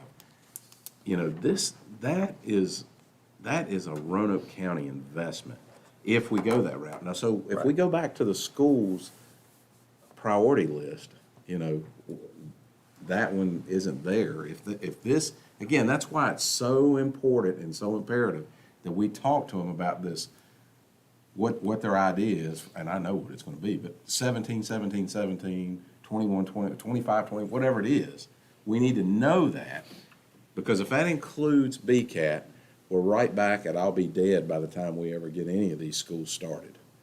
My hunch is Except that's for- what they're thinking. Yeah, exactly, I do too. I know exactly what's coming, because we've been through it so many times. But we can't just stop living because we're waiting on their generosity, to help us with those 3 schools. So that's my take on it is, let's push forward. Again, this is just my opinion. Let's push forward with 700 of minor, 700 of surplus coming up, and let's get these schools done for the playground. And again, just. Go ahead. So with the 6/30/22 surplus, I would like to remind the board that the most recent policies and procedures we put in place with the county requires me to take to the county the surplus in December. So however that plays into it will not be available until December. It'll never be an easy path forward. There's gonna be tons of resistance everywhere. Reasons we can't, reasons we shouldn't, reasons we don't. I mean, this is 1.4 in a otherwise $180 million budget. Yeah, I think Ms. Peterson wants you to be aware it'd be December, not November. Okay, Yeah. I get it. We got a lot out there. We do, we have a lot out there. Absolutely. And Absolutely. I'm not saying I'm against anything, but I just say, we got a lot to look at before we commit to something, I think. Absolutely. We do own some land, Yes, so. and which, I would like to bring this up, I don't know if this is appropriate time, but I know the market's not great, but maybe we ask for, some realtor or somebody to give us an assessment of how much we could put, are we gonna use Pogues Mill? I don't believe there's any plan for that. I don't see it unless you get water and sewer out there, And I don't think that's in the And plan, that's, so. I think the water authority would participate, but still, the county's not, we can't do it, so I don't think, you're right, I don't think, that's an asset we have that we could use. for Maybe, something. no, we don't Might want to be take a land. hit, but it would be a good idea to investigate it and see what it's worth. And we'd have a little bit of honey in a pot that we might be able to use for something like this. What's the point of it sitting there? My thought was we were probably looking at using that with the land idea, but Yeah, it's a good, it's We need definitely. Because to we're gonna move have to come forward up- and figure it out. we're gonna have to come up with Yeah. that land acquisition. So how do we cost. start that, David, that process? We can talk to, Appraisers? talk to some people and see, get an idea of what we might get for it. We'd have to discuss it in close, I guess. Yeah. Yeah, So, good point. thank you. So where do we leave it? Just let it die? Well, we said So we said. kick it down the road? No, you got it it off. all. It's you always- got it all Together, wrong. surplus I don't know and why you calculator. go the worst way. Fine with me. We're not saying we're doing away with it, saying we're looking at what we're gonna do so far, and then we're gonna bring it into it. Cheryl just brought up a good point. There's an asset over there. Now, whether we do it for land, I don't know, but I just think that, right now, and like you say, we gotta make some decision that Let's would go money take a would note come. out for 700,000 against that land. We know it's worth that. And So- that'll pay for playground. Yeah. I'm sorry, we didn't finish your presentation, and it was a great I'm sorry. presentation, I'm sorry. No. And I just want to let you know, I appreciate all the work that you've done, I think it was a beautiful presentation, in fact. I'm just curious, was there a list of priorities that you made? Like, did you say this playground needs to be, I see the options, but did you kind of, I think he was suggesting start with that number one, that list, that'd be the starting point. Correct. yeah, can you go back, so that's your list, That's 9 locations that are of the oldest. okay. That you would want is, that you would suggest hitting first. Correct, which that also includes Glenver Elementary and also Fort Lewis, which on the discombobulated spreadsheet, that was next in the process. because of their age. And so 3 to 5 and 5 to 12, 100,000 each. Well, Correct. they're all mixed in there, right? That's what I'm saying. Yeah, oh, yeah. 100,000 each. And some are 3 to 5 and some 5 to 12. Correct. Right. You mentioned volume discounts, I thought. I mean, if, That is correct, that if we are able to identify what we want, along with, you know, the principals and administration at the locations, then there's a possibility that we could get that equipment for a bulk rate price as opposed to an individual price. these prices are individual that you've estimated? Well, what we've estimated is what we have been putting together and what we're seeing. So what this would also allow us to do with these numbers is to look at the borders, where in some places we have wooden borders that, you saw the picture earlier, that would give us a little bit of that range that we can change those out to those plastic borders. And truly make it a good playground that meets more of a safety requirement.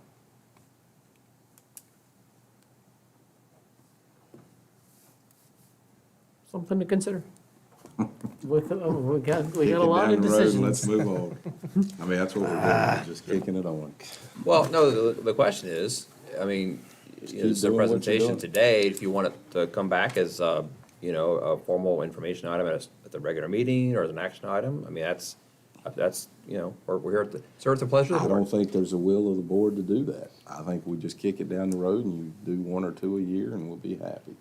No, I think we'll address it. I really do. I think we'll Yeah, address it. I don't want to agree with that assessment, at least on my behalf, so. No, you but know, I just want. Good. I believe this is Good. important. If you notice. Right. Yeah. Three of my elementary I schools mean- are sitting there and I look at them a lot. and I'm Whether like, we can what are take doing? action right Yeah. now. Well, no, I mean, No, we're not taking gonna do now. that. Yeah, not now, but I mean, to Put it put on it the in agenda action, for next- to put it in action. But- Yeah, watch, slow me I down. think it's important to see where everything unfolds. We've got a Yes. lot of chess pieces in play, we've got a lot of things to look at, we still have the calculator to get out. So we need to be prudent and smart and Yeah. not jump the gun on a lot of things. And I think, you know, when you get to this, and if you got a bulk thing, it might come down a couple 100,000 maybe, who knows? That's what, And then you could move with that with minor capital. You know, if we see it, what we do and what comes through All with right, our. kids, we're coming for you in a couple of years. Oh, get out of here. No, Yeah. let's If we move end up with on. 7, we can just take Cundiff and Mount Pleasant off there and That's do right. that. Yeah, Hey, you've already done that. Did you see what we showed you the picture of? you didn't show us the whole picture. Hey, You just it's showed us that all the little same. bench. It's got some more Oh, bars. no, you got him to Get get that record picture. cost, there. maybe. I think we can, Huh? Is wood once, so once bad? we, It was good. Wood? Yeah. The wooden. Well, it boat. doesn't last, that's the I mean, problem. we just need to get a couple sponsors like Harley, Korean thank to you. That was sponsor good playground. information. Yeah, hard So, thinking. so what we'd like to do is do some more investigation and work. In other words, based on the priorities that are here and the age groups that are there, go ahead and drill down a little further while you all are contemplating about, you know, what you want to spend to win, right? We'll still do some more work in terms of drilling down to some more specifics and kind of fine tune the cost a little more. Okay. Meanwhile, Sure. because we can reach out to those companies that are part of the Omnia cooperative group and get some more ideas, try to find a pricing list that if we do bulk, where does that put us? So that we can bring that information back to you for any decisions that you decide to make. Well, thank you for doing all this. No Yep. kidding. Sure. And does that go out to bid? No. No, it's No. different, okay. Under contract. It's under contract. Right, Okay. well, under the cooperative agreement, it's already gone out to bid, so they can be a member of the cooperative. Gotcha. And which then means we do not have to go out to bid. Well, that helps. Yes, it also expedites a few things. And then a couple years, but I'm waiting on this surplus of chairs here. That's what's got me. All right. That's good. Item 2.06. Thank You need some for your office? Request for surplus of chairs, Mr. No, Lowe. I'm hanging on the edge of my seat for this one. I don't think I'll take quite as long as everyone else has this evening. as you notice, we've replaced the chairs in the boardroom here, and we want to surplus the 100 wooden chairs that we had in here before, so that we can get them out of our warehouse and out of every closet we have in this building stored right now. So I'd like to move that, to put that on the action agenda for the next board meeting. How much we Sounds get out of them? $20. We'll pay for a playground? I was gonna say, can you sell the chairs on eBay, or Well, they'll be auctioned, and when we Auctioned? surplus them, we'll auction them off. how much will you make? I don't have a clue, to be honest with you. How about Tim needs some chairs. $1,400,000? Can you get $1,400,000 out of those chairs? He's gonna buy the Was chairs. Was that a bid? Yeah, yeah. Going once, going twice. Sold to the man. You got the bid? We'll set a That's the only reserve. way we're Pocket? gonna get, that's the only way we're gonna get playground. I'll see if JJ can't set the reserve on that. All right. Okay, so we'll move that to action agenda for the next board meeting. All right. Uh, Item 2.07, project update. Just some of the projects to discuss real quick, what's going on, some of these projects. Bird baseball, the remaining work that is to be completed is the infield sand mix still needs to be spread and graded into the infield dirt. Mr. Jordan was out there working today on the warning track. He was getting the warning track completed today. Infield mix is still too wet to transport to the infield, and according to Mr. Taylor, the field's still playable. Also, regarding the baseball and softball infield groomer order, the vendor still does not have a solid shipping date yet. There's a nationwide back order for this piece of equipment. I've had a conversation with Mr. Taylor about possible alternatives, and he said that this piece of equipment is what they wish to have, which is the three-wheeler with the hydraulic rake and stuff on the back, nail drag. Northside Middle School water line, the vault is still under construction and has not shipped yet. We're getting close to the 30 days they told us it would take to construct that vault. Not quite there yet. Glenville High School softball gates, they've been Can I ordered. Go back on the, I'm I'm sorry, sorry. the water north side. But meanwhile, what are some of the things that you all have done to make sure we're ready to go as soon as that comes in? Yeah, so we have been in constant contact with the principal and assistant principal there to make sure the communication's good. But also, we've hired Lumsden Associates. They're doing the survey that is required to create an easement so that when that project's complete, we can close it out. And so they're putting we have to do a recorded easement on that water line. So we're in the process of taking care of that now with Lumsden. And then the contractor is responsible for all the notifications to the Water Authority, which they've made those notifications already about when they want to begin, and that is immediately when the vault arrives. They haven't started any pre-work yet. They wanted to just mobilize and hit the site at one time and start from beginning to end instead of mobilizing multiple times. Obviously, Smart. that's a cost savings on their end. Yep. Denver High School softball gates, they've been ordered and they should be installed by the end of March. We had some vandalism going on up at the Glenville High School softball field, and there was 4 openings in that field, so we're taking care of that with some gates. Bogle scoreboard, the truss sign was delivered on Friday to Time Technologies. The scoreboard is a few weeks behind that delivery, so we're expecting that scoreboard to be delivered to Time Technologies within the next week or two. And then Time Technologies will get it installed immediately because they know we'd like to have it up for soccer season. Tennis courts, the lighting plans were resubmitted to the county on Friday, February 25th. Electricians were on site at Northside High School today, installed additional conduit and stubbed the conduit vertically, preparing for light installation upon the approvals of the light plans from Roanoke County. There were some issues with the initial lighting plans because the light spilled over property lines, and you had to meet a certain foot candle at property lines. And that was not just at Northside, it was at all the schools.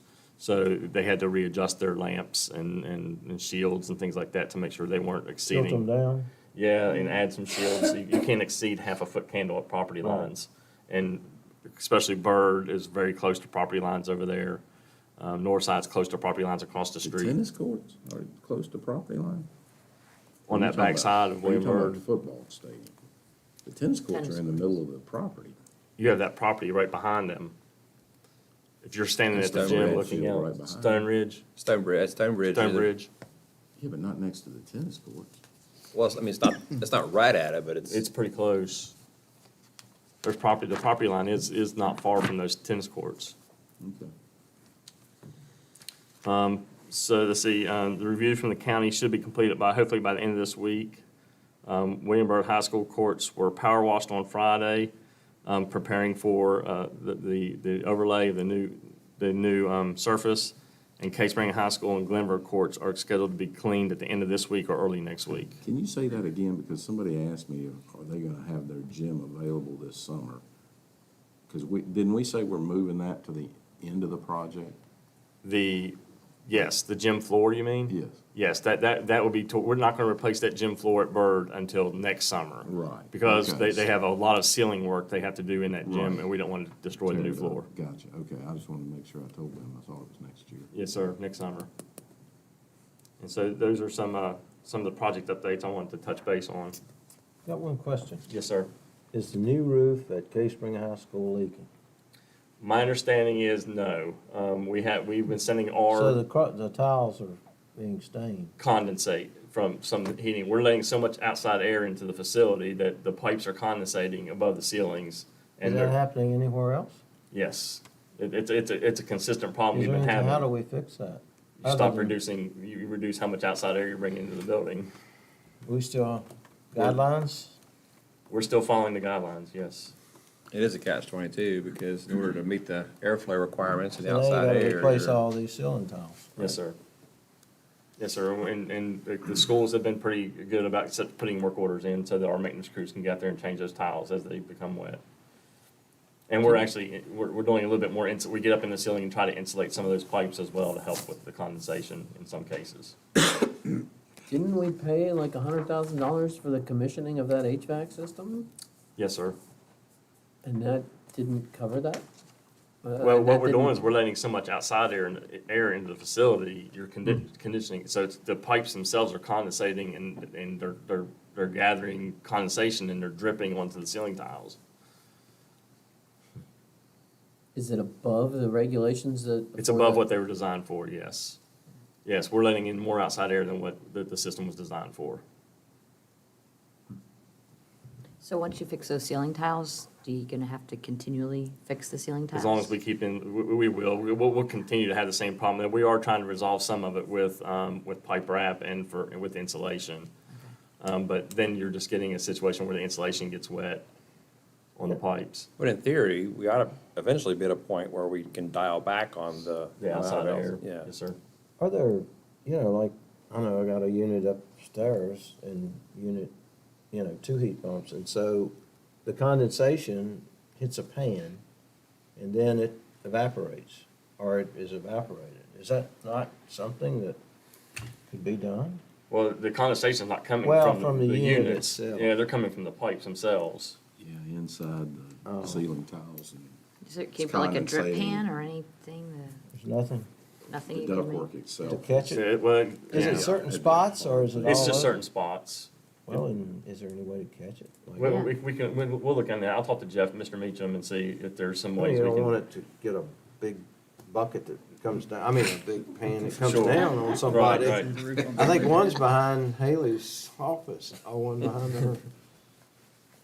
Well, I'll talk to him Desk. about seeing if there's some alternatives we can do on catching some of this condensation. Yeah, that might be. Good. Hey, Chris, one question. You mentioned Time Technologies. Have they had time to come out and look at any of our signs to kind of get us an idea on how much it would cost to get those operational? I'm getting the cost. I know the Glenver sign was $12,000, but I haven't gotten a cost on the Penn Forest sign yet or the Burlington sign yet, so I'm still waiting on for That's those gonna two be in costs. with our school equipment, with our playground equipment. Oh, My understanding gosh. is that those are the only three signs that are not working right now. So with that, did they give I you pity any your kind of wife. idea as to what warranty or how long, like a life expectancy of that is? They're typically 8 to 10 years. No, I'm just. Okay. The warranty's 1 year. I was saying, because I don't know, it was broke way before it had been up there 8 years, I would think. It's pretty close. I think the warranty had already expired at that point when it did go down, because I know that Mr. Saltus looked into it, and so did Mr. Hafey. Okay. $12,000. You're basically replacing the whole digital part of the sign. And you get a 1-year warranty once you replace it? Yeah, they're 1-year warranties. It's unbelievable. Well, may I say, my opinion is, that's why I think that we have to maybe rethink, is that a good investment of funds? Well, I for- just look at the funds we already invested in it, and then, of course. Right, sure, but I'm and just People saying- hit me up all the time in the community about I it. know. Why is the sign not Everybody working? likes it, it's So I just nice. want to get some information and be able to explain to people why it's not working. So, Yeah. it may change the opinion when you tell people it's $12,000 and we only get a 1-year warranty. It's better knowing the information than now having. Everybody likes them for sure, I mean. Maybe we need to go back to the old days of just putting up the letters, like Hidden Valley Middle School. Replace the digital signs with sandwich board. We gotta hire people to. This is a shame. Students are good for that. We just did Hidden Valleys and we kicked in 10,000 on that, didn't we? That was a $20,000 repair, yes, sir. Yeah, and then we kicked in. Well, that's South County. Oh, that's. Oh, here we go. Look at that. All right, any other questions? You should give me started on And that. they Any got other- everything in the world out Any other there. questions for Mr. Lowe?